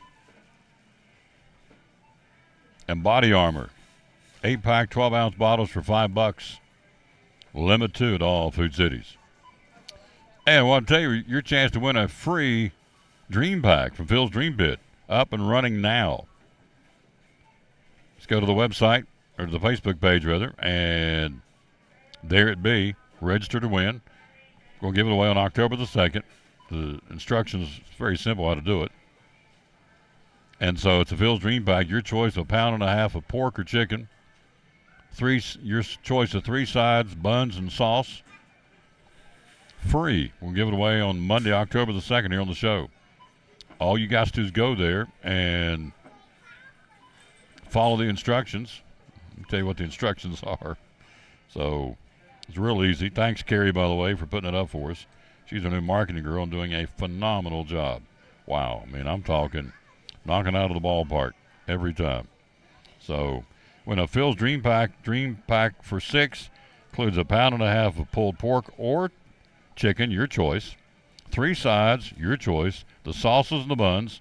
How do you enter? By liking, making a comment, and sharing the post. 1 entry will be given for each item you do. Every time you do it, you get items. The more you do it, the more your name's going to be in the bucket to win it. We'll give it away on October the 2nd here on the show. We'll be at Chick-fil-A. We'll make that announcement on Monday, October the 2nd, in a couple of weeks. So go for it. A Dream Pack for 6. And you can use it anytime you want to. Once you win it, you can use it for a Friday night tailgate. You can use it for you get it, use it whenever you want to use it. It's pretty cool. Thanks to Phil's Dream Pit, our pregame sponsor of Cyclone football. Dream Pack for 6. You enter by liking, making a comment, and sharing this post. That's how you do it. And we appreciate that. Now, we'll ask her, where's the post? She steps me through all this. Where's the post at? She's going to laugh and send it back real quick, I promise you. All right, top 25 college football last night.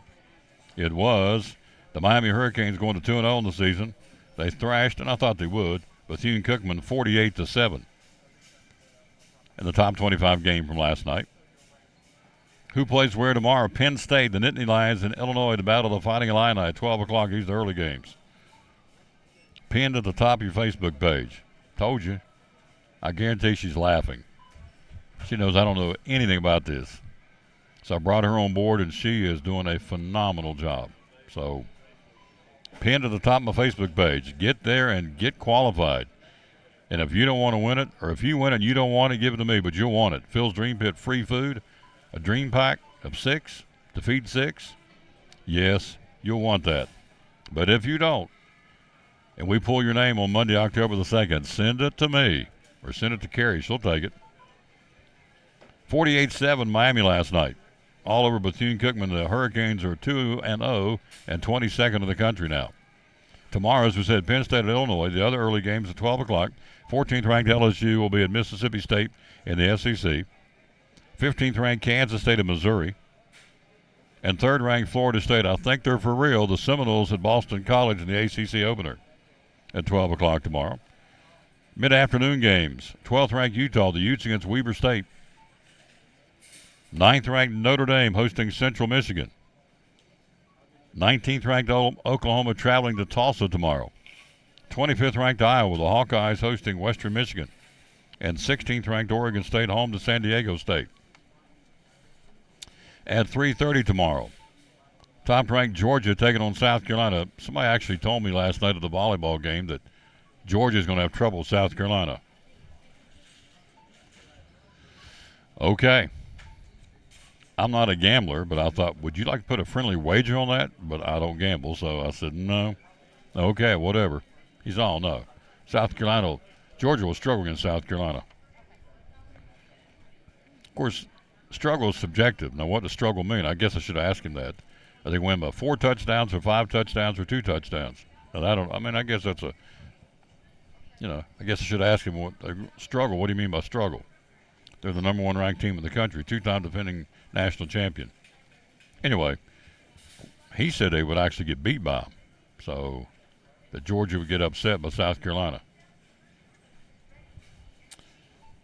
So there you go. Everybody's entitled to their opinion. You have 21st ranked Duke hosting Northwestern, 20th ranked North Carolina. Tar Heels hosting Minnesota. Should be a pretty good game tomorrow. At 3:30, you've got the mid-afternoon games. Alabama's going to take it out on South Florida, I promise you. It's going to be a long afternoon for the Bulls. 10th ranked Crimson Tide. Also tomorrow, top 25, Ohio State hosting Western Kentucky. The Buckeyes at the Shoe in Columbus. Michigan State on all the controversy against Washington State, 8th ranked team, 8th ranked team in the country. We'll talk to Jeff about that. He'll be on here in just a second. 23rd ranked Washington State hosting Northern Colorado. 24th ranked UCLA against North Carolina Central. In the night games, the biggie that Jeff's getting ready to break down for us. Tennessee and Florida at the Swamp. The Gators won 9 straight in the Swamp.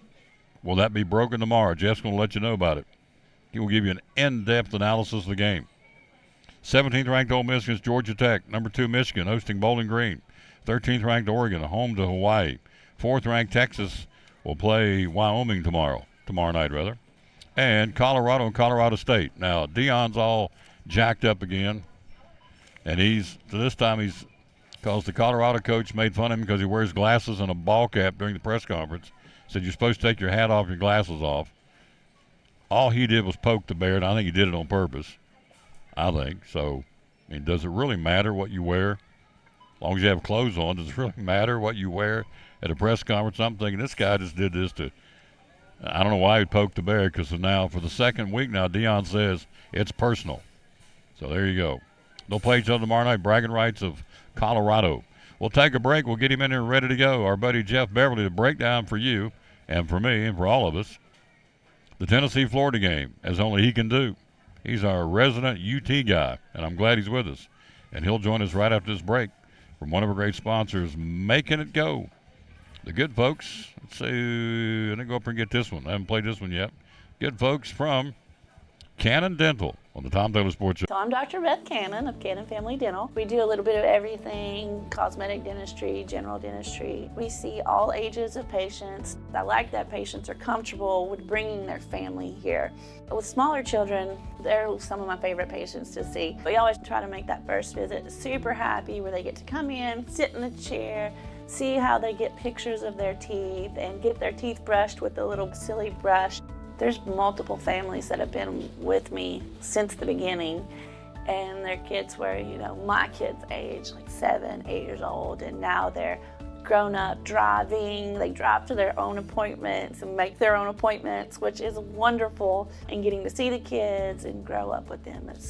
It's great to be a part of that. So if any of you are looking for a new dentist, we would love to have you join our family. Definitely give us a call if you'd like to come in.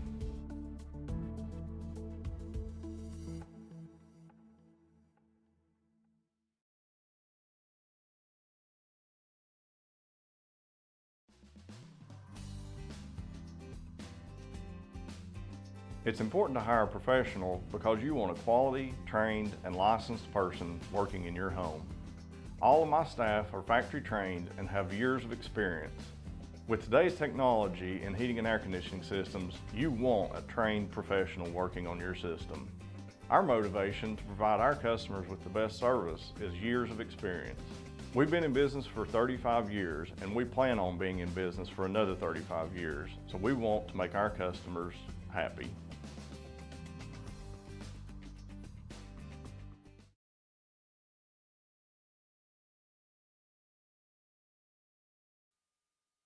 And back on the Tom Taylor Sports Show, we are live here again at Food City in Gray. There he is, right in front of the Dale Hammett sign. What's it say here? The man may retire, but his legacy remains. they're having a little party for him back there. I can say it now because it was supposed to be a surprise, and it was and is. So anyway, they're having a little get-together. He's retiring. Today's his last day after 27 years as the store manager. So they're having a little shindig for him back there. Hello, sir. How are you? Good morning, afternoon now, Yeah. I guess it is. It's, as the late John Ward would say, it's football time in Tennessee. Every Saturday, you betcha. Yep, he bleeds orange. You've been following the Vols for how many years? Oh, since the late 60s. Yeah. Yeah, for a pretty long time. Long time. So when he speaks, I listen. Hope you do too, and I know you do because folks have told me you like to have him on the show. All right, let's run down the the other SEC games besides Tennessee and Florida, which we'll get to in a moment. Your take on 14th ranked LSU at Mississippi State tomorrow? That's a little bit of a trap game for LSU. You know, they came in the season high expectations, and then a little bit of a bump to start. Mississippi State's pretty salty. You know, everybody's still waiting to see how they're going to react without Coach Leach, you know, who passed away, and what Arnett's going to be able to do with them. But LSU should win. But then again, it's at Mississippi State. SEC Nation is there tomorrow. A lot of eyes on that game. It wouldn't surprise me to see Mississippi State keep it real close, or maybe even pull an upset. LSU probably wins, but they'll have to play better than they have so far this year. The other early games tomorrow, Missouri hosting 15th ranked Kansas State. What do you think about that one? Kansas State's pretty strong. Yeah, even though it's at Missouri, Missouri's struggled with their games for sure so far. I'm not really sold on Drinkwitz for a head coach. Kansas State probably rolls on that one. Georgia, South Carolina at 3:30 in Athens. Top-ranked team in the country. South Carolina is, you know, I guess they've been a little full of themselves past year or so. Yeah, they had the big upset against Tennessee, then beat Clemson, but lost to Vanderbilt and Kentucky. So they've been very up and down. They've had some really, really great games and some really bad ones. Georgia's still trying to find themselves offensively, you know, after Stetson Bennett left, obviously, and trying to break in a new quarterback, a lot of new starters because they had a lot of people drafted. But it's just replacing 5 stars with other 5 stars. Yeah, beat down. I think it's gonna be a beat down. I mean, South Carolina may keep it close for a quarter or so, but Georgia, I think, will overwhelm them. If not, then I think that means the East is wide open this year. I think we'll see Georgia starting to get their stuff together. SEC and SEC East matchup, obviously, Georgia, South Carolina. 10th ranked Alabama and South Florida. I've already said, I went on there and said on record that Alabama's going to take it out on South Florida. Is that a fair statement? Probably. The only thing that may make it somewhat interesting, you know, Alex Golesh is the head coach of South Florida. He was Tennessee's offensive coordinator, so the last time he played Alabama, he hung 52 on them. Of course, he had Hendon Hooker, Jalen Hyatt, and a whole bevy of volunteers, you know, to do that with. He doesn't have the talent at South Florida, obviously, but he has implemented pretty much the same system.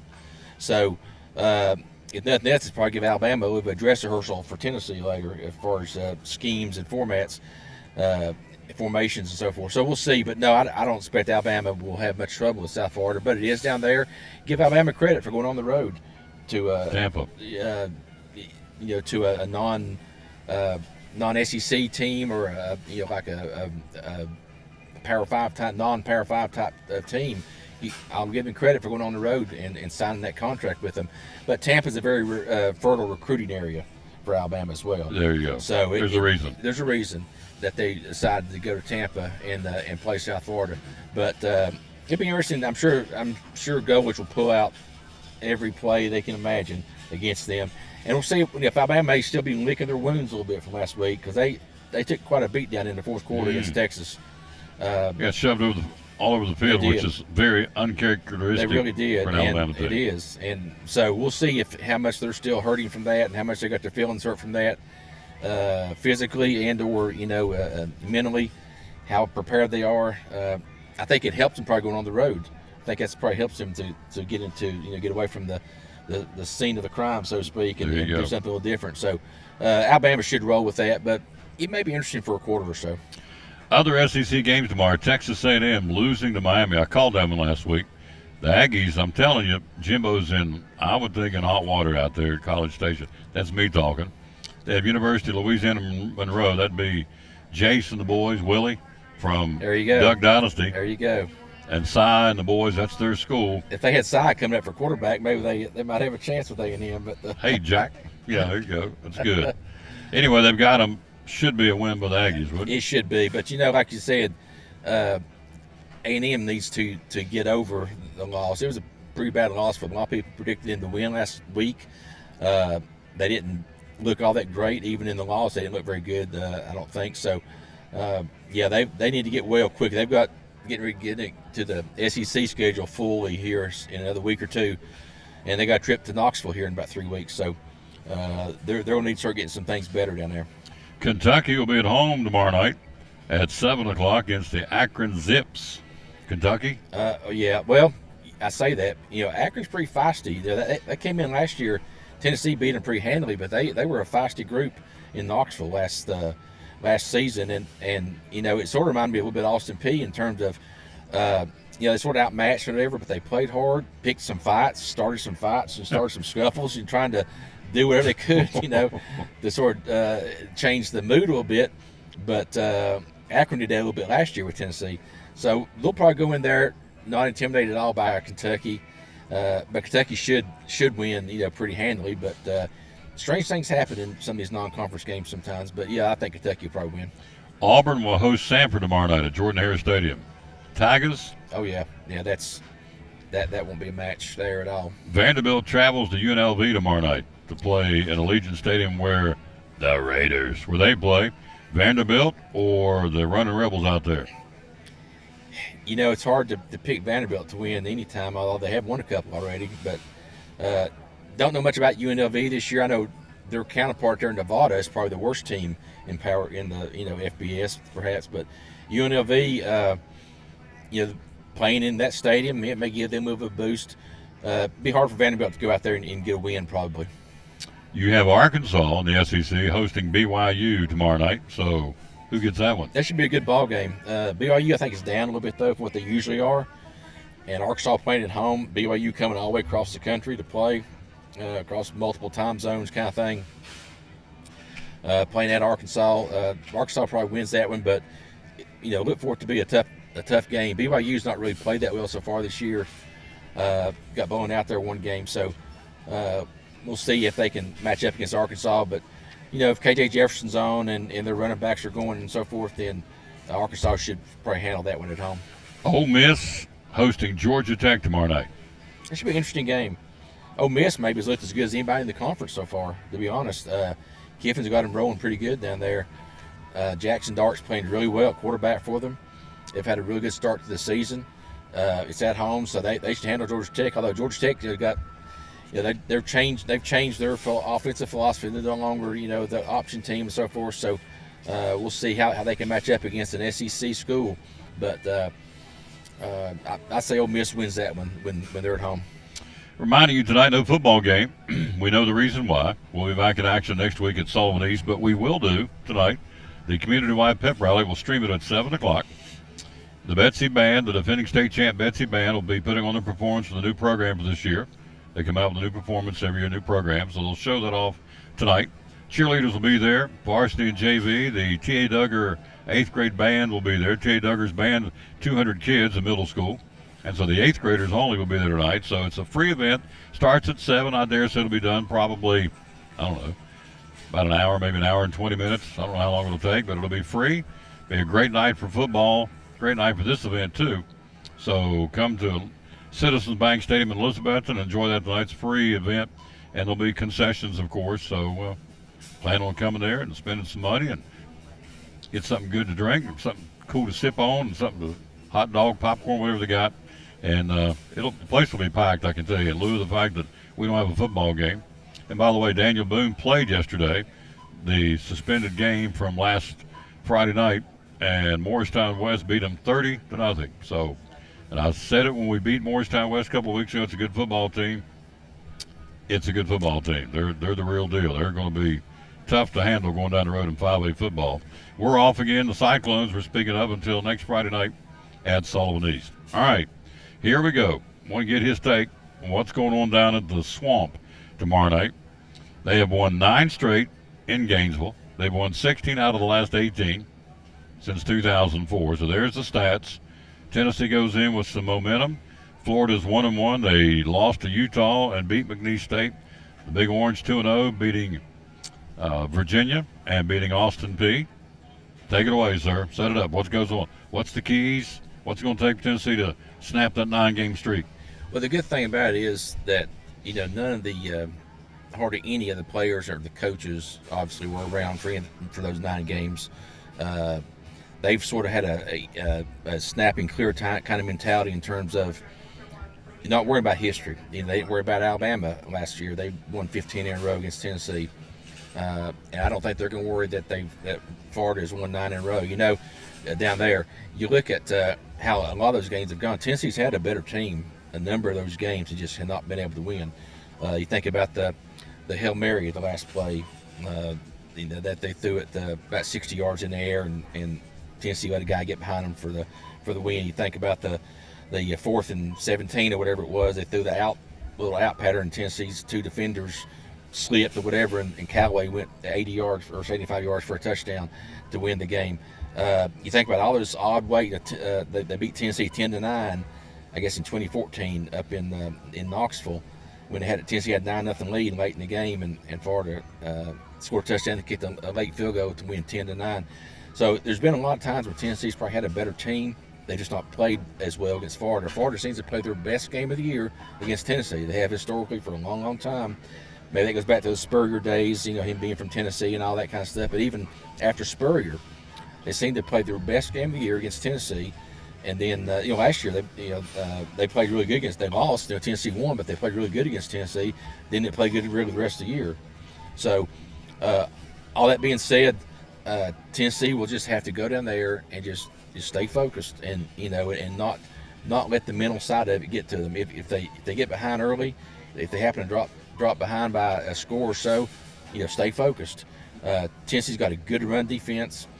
The defense has been surprising this year so far, so I think Florida will have a hard time throwing the football. That Mertz hasn't really shown that much yet, been able to throw the football. Their strength is running, and that's Tennessee's strength defensively is running. So, it'll be a good power-on-power type matchup. Offensively, Tennessee's just going to have to be more consistent. Again, Tennessee's rushing attack, I think, has been surprising.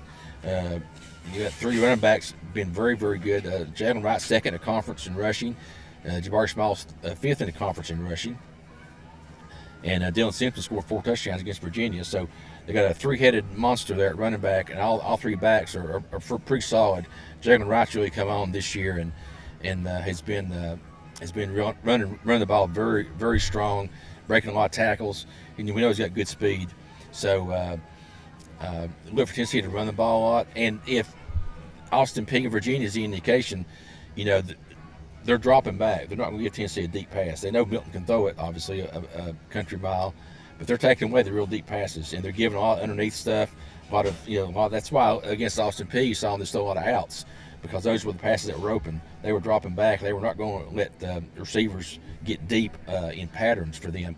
So I think Austin Peay, was a struggle, but I think it was good for Tennessee because it showed a lot of different things. That they threw the kitchen sink at Tennessee, offensively and defensively. They were blitzing so much, coming from different angles. Offensively, they ran a lot of crazy formations, and you had the 3 linemen in the center of the field and everybody else out wide inside. It's like Spurrier used to call it the Emory and Henry play. Austin Peay ran that a couple of times. 5 wideouts to one side. Mm-hmm. So they were throwing everything they could to try to stay in the game, and then they did stay in the game, till late in the game. So I think that was good for Tennessee to see so many different things and to realize, that they've got to play. They can't just show up, like any team. You've got to be able to go out and play, and so if they can just make a few plays offensively, stay ahead of the chain, so to speak. Don't get in a lot of 3rd and longs. Get in 2nd and 3rd and shorts and move the ball. I think Tennessee can go down there and grind out a victory. It's going to be sort of a low-scoring game. You think of most Tennessee-Florida games being sort of high-scoring. This one probably a bit more lower-scoring than games in the past. But it'll be a 4-quarter game in all likelihood.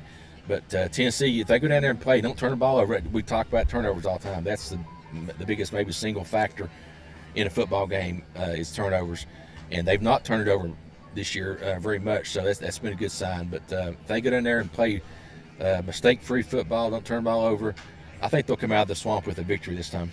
Joe Milton goes into the game without an interception in his last 239 throws, second longest streak in the country. His second road test for Tennessee. I guess you would count the Orange Bowl as a road game. So anyway, 3 touchdowns against Clemson. That was last year. So Milton, again, the Vols are a 7-point favorite. His second road start at Tennessee. Last time the Vols beat the Gators in Gainesville, Heupel was a grad assistant at Oklahoma. It's been a while, but doesn't mean anything. But Florida could be on their way to the 3rd straight losing season for the first time since the 40s. This is a big game for Billy Napier. Big game for the Florida Gators. Big game down in the swamp. The crowd's going to be nuts, just like Neyland Stadium was last year. I was there at that game. It was electric. And so that's a big deal. Tell me about Joe Milton, and tell me about the fact that Florida does not score a lot of points. They're a low-scoring team. You said their strength is a running game, correct? Yeah, it is. And, Mertz wasn't that strong of a passer at Wisconsin. He spent his first 4 years at Wisconsin. He's a grad transfer, or hit the transfer portal. Wasn't really a super passer at Wisconsin. I think he had some good games his freshman year, but then he really wasn't much of a passer after that, so to speak. So it was sort of odd that he came to Florida. Of course, Napier is more of a run-first type of offensive coach. He was that way at Louisiana, and that's sort of his philosophy. The 2003 game, Tennessee won 24-10. And so it wouldn't surprise me to see that type of game, maybe a little bit higher scoring than that, but it was just a sort of a slugfest. Tennessee scored on a Hail Mary at the end of the first half from Casey Clausen to James Banks, and it was 3-0 Florida at that time. Tennessee scored on the last play of the first half and made it 7-3 at halftime. Then just sort of dominated the second half. Florida couldn't get much going at all, and Tennessee just ran the ball. And so it wouldn't surprise me to see sort of a similar game to that tomorrow night. In Gainesville, and we'll see how much Florida can stay with it. Whether they get there, should Tennessee get up by a couple of scores, what's that do to their psyche? Talk about Tennessee psyche. What's that do to Florida psyche? Because they didn't play well against Utah at all. Really had a lot of unforced errors, a lot of penalties. Of course, that was their first game, and so you always improve after your first game, obviously. But if Tennessee can jump on them early. We'll see how they stay in the game, and we'll see mentally how much they stay in the game. It's a bigger game for Florida and Napier than it is for Tennessee and Heupel, to be honest. It is. I agree. Napier's really sort of got already some rumblings about it, just a second year. They are recruiting well as far as the recruiting rankings for next year. They're a top 5, top 6 recruiting ranking right now for 2024. But this year, like you said, if they have a losing season, people could never dream that just a few years ago. Florida could have 3 losing seasons in a row. I mean, of course, you think back, Tennessee 15 years ago, the path they started on, and it took them now 15 years to get through a number of coaches to finally get to a coach that we feel like is solid and just I think Tennessee really lucked into a great coach with Coach Heupel. So I think the pressure definitely is on Napier. It's on Florida tomorrow, not on Tennessee. For one of the few times, seems like. So we'll see how they respond to the pressure. Tennessee get up early. That's going to be a key. First 10 minutes of the ball game is going to be real key tomorrow night for sure. We'll touch on Joe Milton. We'll touch on the special teams. Hello to Andy in West Virginia watching. Again, Cedar Hill, Texas, David Burns. Jimmy Stout down in Georgia.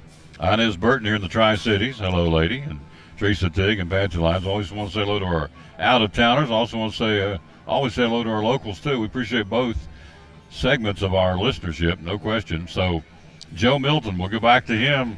This is a chance this guy to shine. Everybody for some reason, keeps thinking the jury's still out with this guy. I don't know why. Maybe because Nico's waiting in the wings, but it's Joe Milton's team.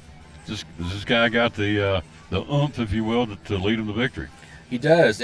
One thing good about Joe Milton, we know about his propensity to overthrow passes. We saw that in the past. Against the Clemson Orange Bowl. He seemed to, come out of that quite a bit, threw the ball great against Clemson.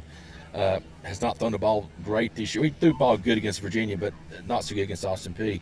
But his decision making, he doesn't put the ball in the other opponent's hands very much. Obviously, you said the long streak without interceptions. He doesn't put the ball in danger very much. So he's good about keeping the ball He's good about knowing and checking to the right place, those kinds of things.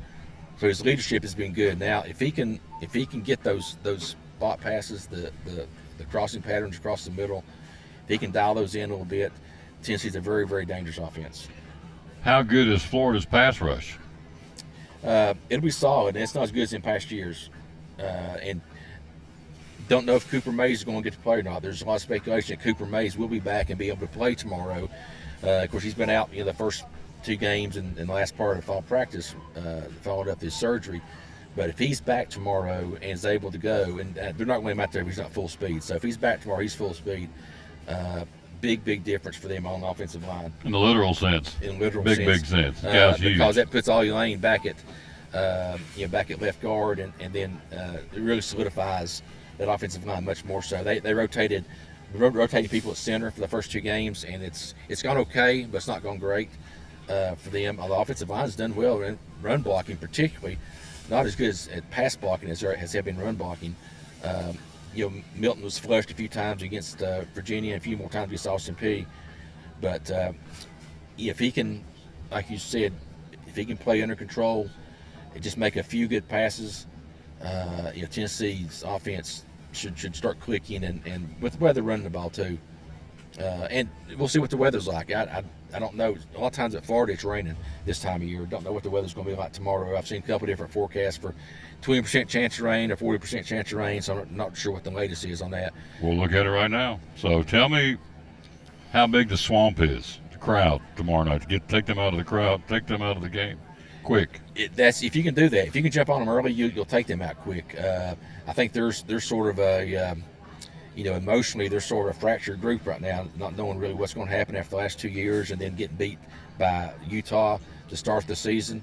So I think they're sort of got a little bit of a damaged psyche right now. If Tennessee can jump on them early and get ahead early, that's going to help a lot. Of course, a lot of the folks that have been there have never seen anything but Florida beat Tennessee, so they're getting used to that down there, obviously. So, and they've had, like I said, had good luck. They've had better teams a lot of times, but they've had good luck a lot of times too when Tennessee comes to town. So I think the crowd obviously will be a factor, be loud, at least to start the game, and Tennessee can do a lot to take the crowd out.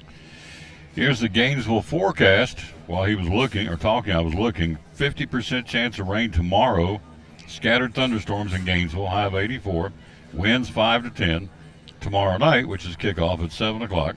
Partly cloudy skies, a stray shower thunderstorm possible. Low 71. Winds east 5 to 10. Chance of rain tomorrow night, 20%. So 25% or 20%. So that's better than 50 during the day. Yep. So, but you know what? Anymore, if there's lightning anywhere, there's a delay. Oh yeah. And we've seen that in high school games this year. Oh yes, you guys have seen it twice. And down there last Saturday, and I think that's sort of a disjointed start to last Saturday against Austin Peay. They're getting ready to come out, and then there was a storm in the Knoxville area. Never did rain, never did lightning, never did thunder there anywhere close to the stadium, but within, I guess, 8 miles or 10 miles, whatever the number is, it must have had a lightning strike. And so, the band didn't come out, and the team didn't come out, and it was just delayed. Just got everything off to a lousy start, for the first game.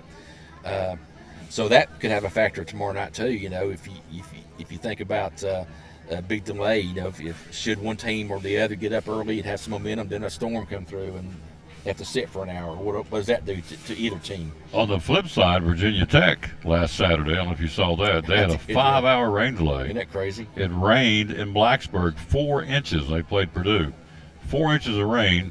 That's unbelievable. In Blacksburg last week. So the storm, and when storms come, they come, sometimes bringing rain, sometimes not, but lightning will stop it on the drop of a dime, and it should for the fans and player safety. But so tomorrow night and tomorrow, a 50% chance of rain in Gainesville tomorrow. Tomorrow night, a 20% chance of rain. So, and then the other question is, it's a grass surface, so all the rain that they get tomorrow, what will that do for the traction tomorrow night on the footing? So we've already seen. I think it drains real well. Drains well? Yeah. We've already seen where Aaron Rodgers, now there's a question, NFL Players Association says too many injuries on the turf.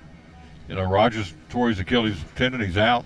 So now they're wanting to go back to grass. All these players who want to play on grass instead of turf. So there is that question, but this is natural grass. It drains well, so it should be okay. Should be okay from that side. I've seen a couple of games down there. Tennessee games particularly where it's just downpoured and it's always been a good drainage system down there. So give me a score. What do you think? Yeah, I think Tennessee will win. I think it's going to be close. I'm saying something like 28-20.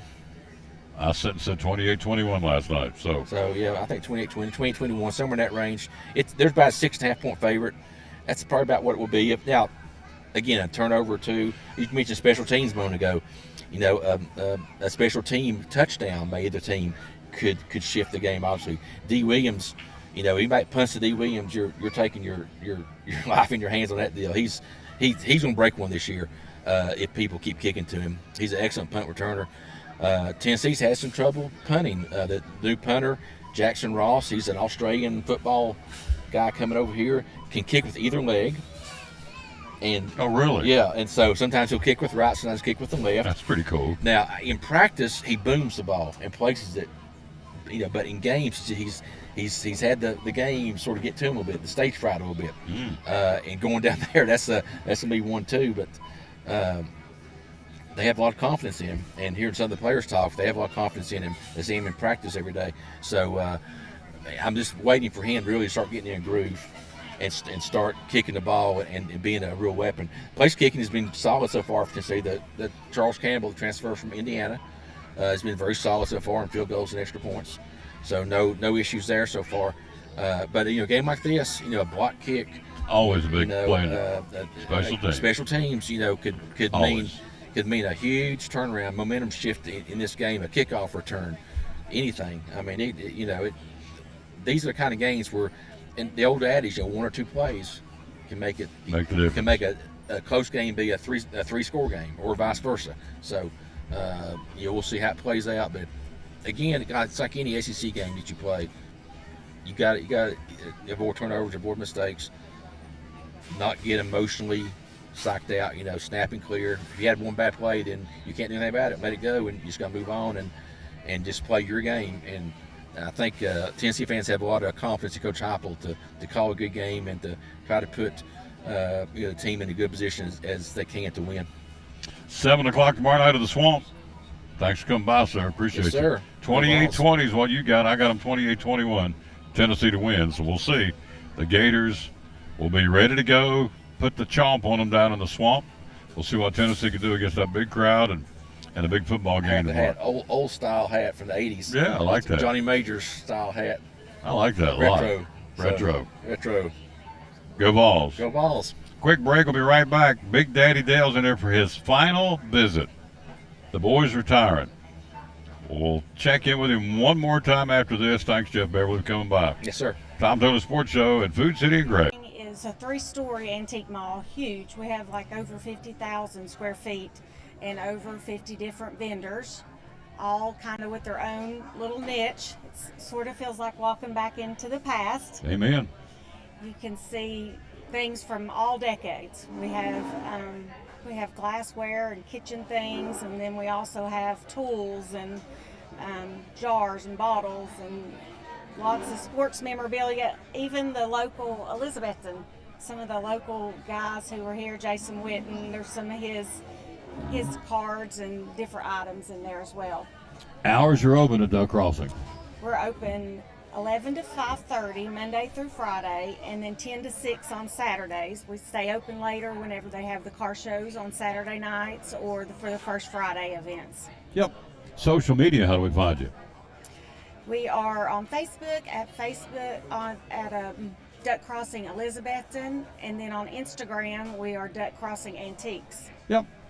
One of our sponsors is Cyclone Sports. Got to check them out. I buy stuff there all the time.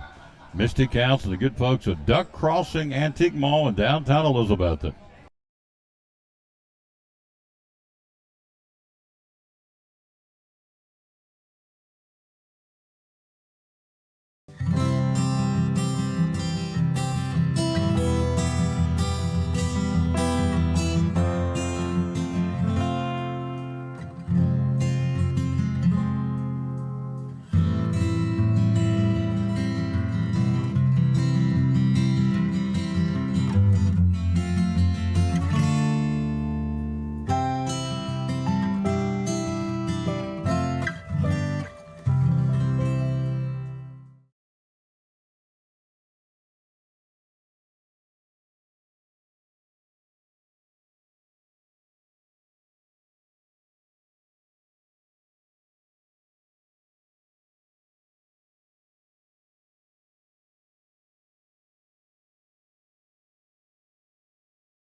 Elizabethton FFA makes a positive difference in the lives of students by developing their potential for premier leadership, personal growth, and career success through agricultural education. It's more than learning about cows. It's becoming the problem solvers for the next generation. We are the future biologists, chemists, computer programmers, journalists, teachers, electricians who will feed our future. By creating a family atmosphere, the Agriculture Department, especially FFA, can become your home away from home. Through contests, leadership events, fun trips, and chapter activities, FFA is a great way to learn about the world while developing yourself into the best person you can be. We invite you to enroll in an ag-based course and be active in Elizabethton FFA. We'll save you a seat.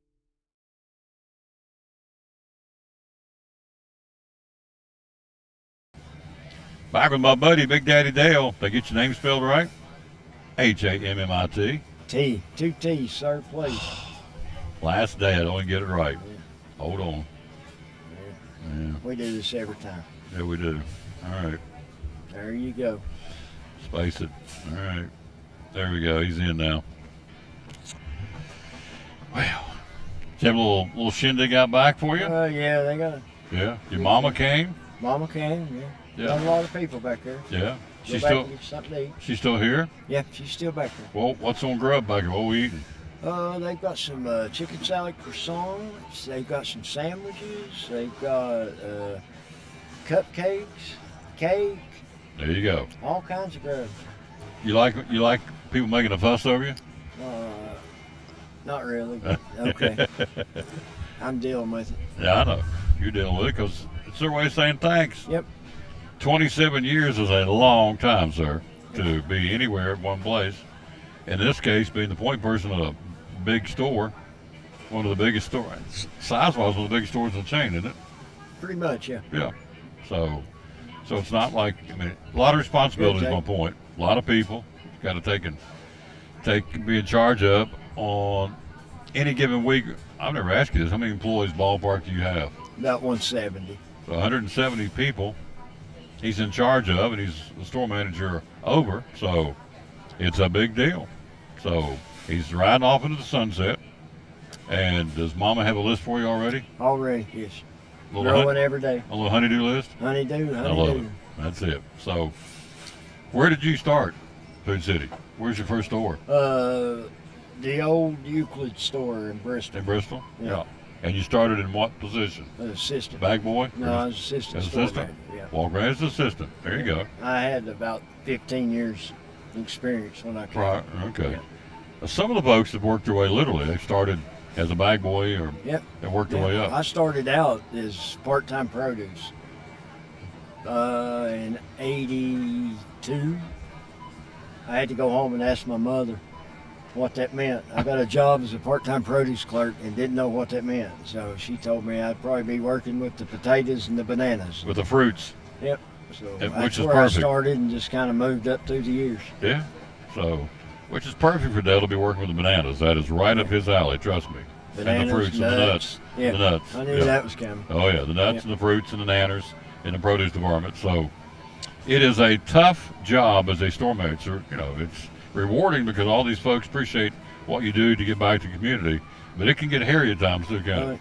Yeah, it's had its times. Absolutely. COVID was the pandemic was something that we'd never been through. That was an experience. Yep. And the continual overturn of employees for whatever reason. They come, they work a while, they go somewhere else, they go back to college, whatever. So the constant hiring and retaining employees is an ongoing with all managers, right? Yeah. All store managers. I'm at the point now where I'm hiring people that their parents worked for me when they were in school. So that kind of, wow. Second generation. Yep. Yeah. That is interesting. It is. That'll humble you, won't it? It does. Yeah. I knew your mom and daddy, they used to work. Yeah, my daddy worked for you for 5 years. Wow. Wow, yeah. So he probably not have a good. He's gone. Don't remind me of my age. He's gone. So, no, that's good stuff. So, anyway, Dale's here. I wanted to come do the show here because he and I have been doing this together for this is my 20th year doing Food City shows all over the place. Got started with my buddy Ed Moore. Hey, Tom Taylor. Hey, Tom. Hey, Tom Taylor. Hey. Hey, right there, right there. Hey, right there, buddy. Loved him. Yep. Ed said, why don't you start, come do a show at our store. Driving over, I was trying to think the first store I did, I think it was his on Eastman Road back in the day in Kingsport. Pretty sure it was. And then it went to Colonial Heights, and it just kind of mushroomed and took off. And one of the stops has been here with my buddy once a month or every couple of months, depending on the rotation. So it's it's a tough job, but it's a gratifying job. So what would be, as you walk out of here after 27 years, what is the most gratifying part of the job for you? What has it been? I would have to say developing people. Mm-hmm. People that you started out that's, like you said, started out this part-time job and now they're making a career out of it, and just watching them grow and the next generation coming to take over. And you helped them. Oh yeah, there's a lot. I've touched a lot of people in this job, and that's been the funnest part of it. One of the talents he has, I've never told him this, but I've watched him for 20 years. One of the talents this guy has, he can talk to the president coming in here. He can talk to a janitor that comes in here. He makes everybody feel the same. That's a talent very few people can do. He does it well. He also has the innate ability, because I've watched him for 20 years, he can size people up real quick. He can look at somebody and go, okay, they're not going to make it, because you've told me this. You can tell in interviews, and just when they get on the floor and start working, once you've hired them, they got a chance to take off, or they're going to kind of just do enough to get by, or you may not see them very long. So you have that innate ability to size people up. You can read them pretty good, can't you? Yeah, but that's a learned skill over time, too. Oh, yeah. I mean, at first I was just like everybody else, but, over the years you get to where you learn to pick up on different things, different traits. Mm-hmm. Yeah. His work ethic was instilled by the lady who was here a few minutes ago. And your father, is he gone? Yes. Yeah, so mom and dad. Now, you have the boss at the house, and for every good man every good man is a great woman. We know that. Right. And she fills the bill, doesn't she? Yep, she does. She's put up with a lot. Yeah. How many years? 38. 38 years. And now you got grandyoungins, right? Got a grandson, 4 years old. 4 years old. Looking forward to spending a bunch of time there. Absolutely, hanging out with him. So it's been a good run. The replacement is yet to be announced, but there'll be somebody here. But they'll be here, but they won't be here, because that sign says it all. The man may retire, but his legacy remains. So it's Dale's store. He's the point person. It was Les's store in Elizabeth, and he's retired now. It was Rick Miller's store, Volunteer Parkway. I ran into him this week. So, and this is Dale's store. 605 will always be Ed's store. Ed's store will always be Eastman Road. Yep. They can put anybody. They can put Steve in there. Yep. But it's always going to be Ed's store. Always. And so this is always going to be Dale's store. And Kim Jamerson summed it up, said, we're going to be lost without Dale. Said there'll be somebody else, but there won't be another Dale. So, which I would think you take great comfort in knowing that you've made that kind of impact on people. Yeah, I've enjoyed it. I mean, I'll miss the people more than anything. The customers, the people I've worked with, that'll be hard to walk away from, but we're going to do it. Yep. Close a chapter and open up another one. That's how it rolls. It's called life. So anyway, I do want to say, I don't know how else to close it except I love the old boy. Man, he gives me a hard time. I give him a hard time, but if he ever said something really mean about Dale Hammett around me, I'd jack you up real quick, because I think the world of the young lad, and so he's been a good friend to me, been a good friend of the show. So we've been out here, Valentine's Day, holiday season. Here it is in September. So we've been just about every month. We've been out here in the different phases of the calendar year to promote this store, and he's been right here with me every time, talking whatever sports is going on. Big UT guy, big Reds guy. Reds are now in a 3-way tie to try and get in the playoffs, and going down the stretch, got about 2 weeks left of the season. Do we have enough to get in? It's going to be close. It's too close to call. Yep. You got the Giants, Arizona and Miami, and the Reds. It's a 4-team race. Phillies and Cubs are in pretty good shape, I think, but the rest of them I just mentioned are all in there trying to battle for that last playoff spot, including the Reds. So, and Cubs got to end with the Brewers too. So yeah, that could. Yeah. Anything could happen. It's still. Does anybody have anything with the Braves? I don't think so. They are pretty rock solid. The Braves are the team right now. I mean, unless they just had a bad series or something, I don't see anybody taking. Be tough to have a bad series with Strider and Elder and Charlie Morton, the way these guys are throwing to max speed. So, and plus the offense, not a weak link up and down the lineup, but we'll see, because in a short series anything can happen. And so, but right now, obviously, the odds on to win the NL and maybe win the whole kit and caboodle would be the Atlanta Braves. How about Evan Carter from Elizabeth? Oh, that's nice. It's always good to see these local kids out there. Yeah. Starting center fielder now with the Texas Rangers at 21 years old. He started last night. Guy hit his first major league home run earlier in the week. I mean, it's just an incredible Cinderella story from a guy that is set right there where Dale sat many times on this show. And we've talked about this all week. And he would be just like me. You would never know the guy's making a lot of money and playing in the big leagues as a starting outfielder now for the Texas Rangers at 21 years old. Pretty cool story. Yeah. And married his high school sweetheart, and it's just kind of just a really cool thing. So, all right. Appreciate you, sir. All right. Love you, man. It's been a good 20-year run. Yes, sir. I ain't going to tear up on you, but I will miss you.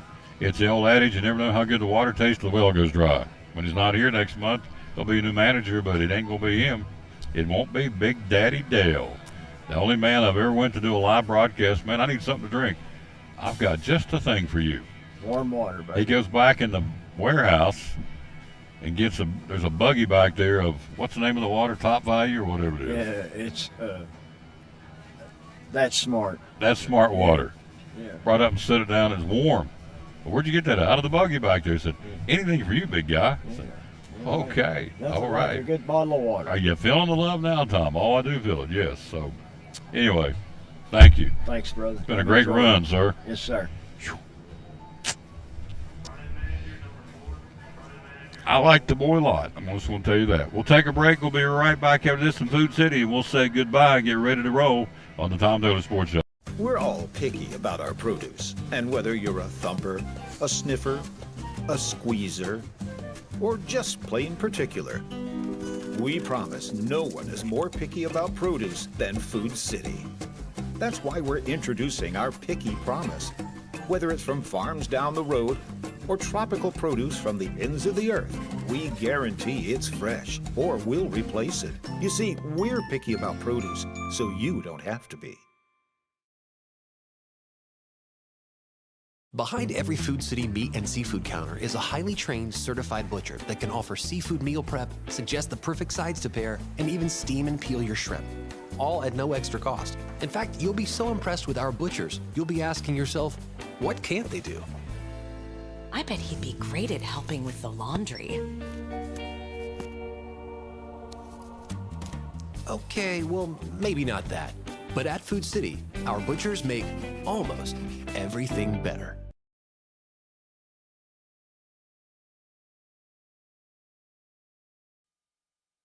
That's going to do it from here. A big thanks again to my buddy Big Daddy Dale, and also Jeff Beverly stopping by and talking, and also Kim Jamerson from the Gray Community Chest.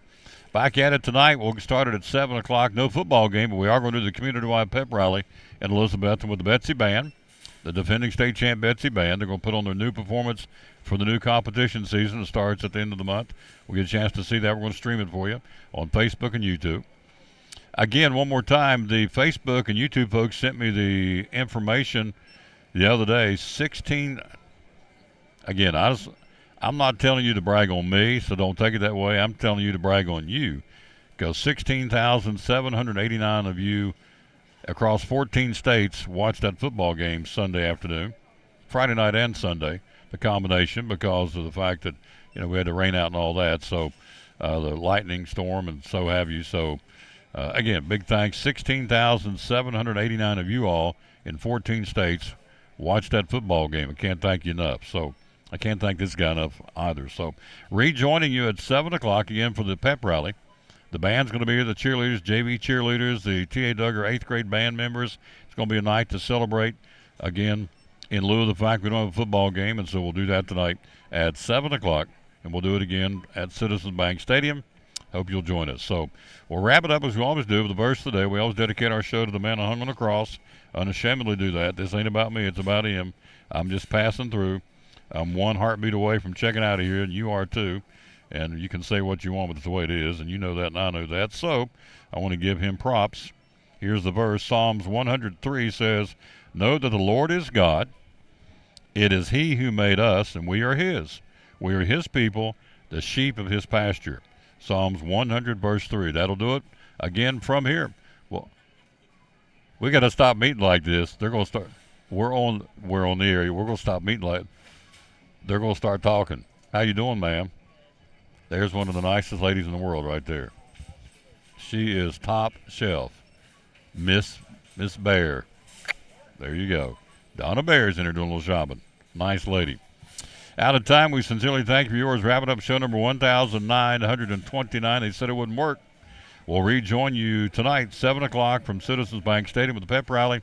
Until then, we'll tell you as always, bloom where you're planted, and win or lose, be a good sport, moms and dads. Don't act like a knucklehead because the kids are watching. They're going to emulate what you do. So win or lose, be a good sport. Thanks for watching the show from Food City and Gray on the Tom Bailey Sports Show.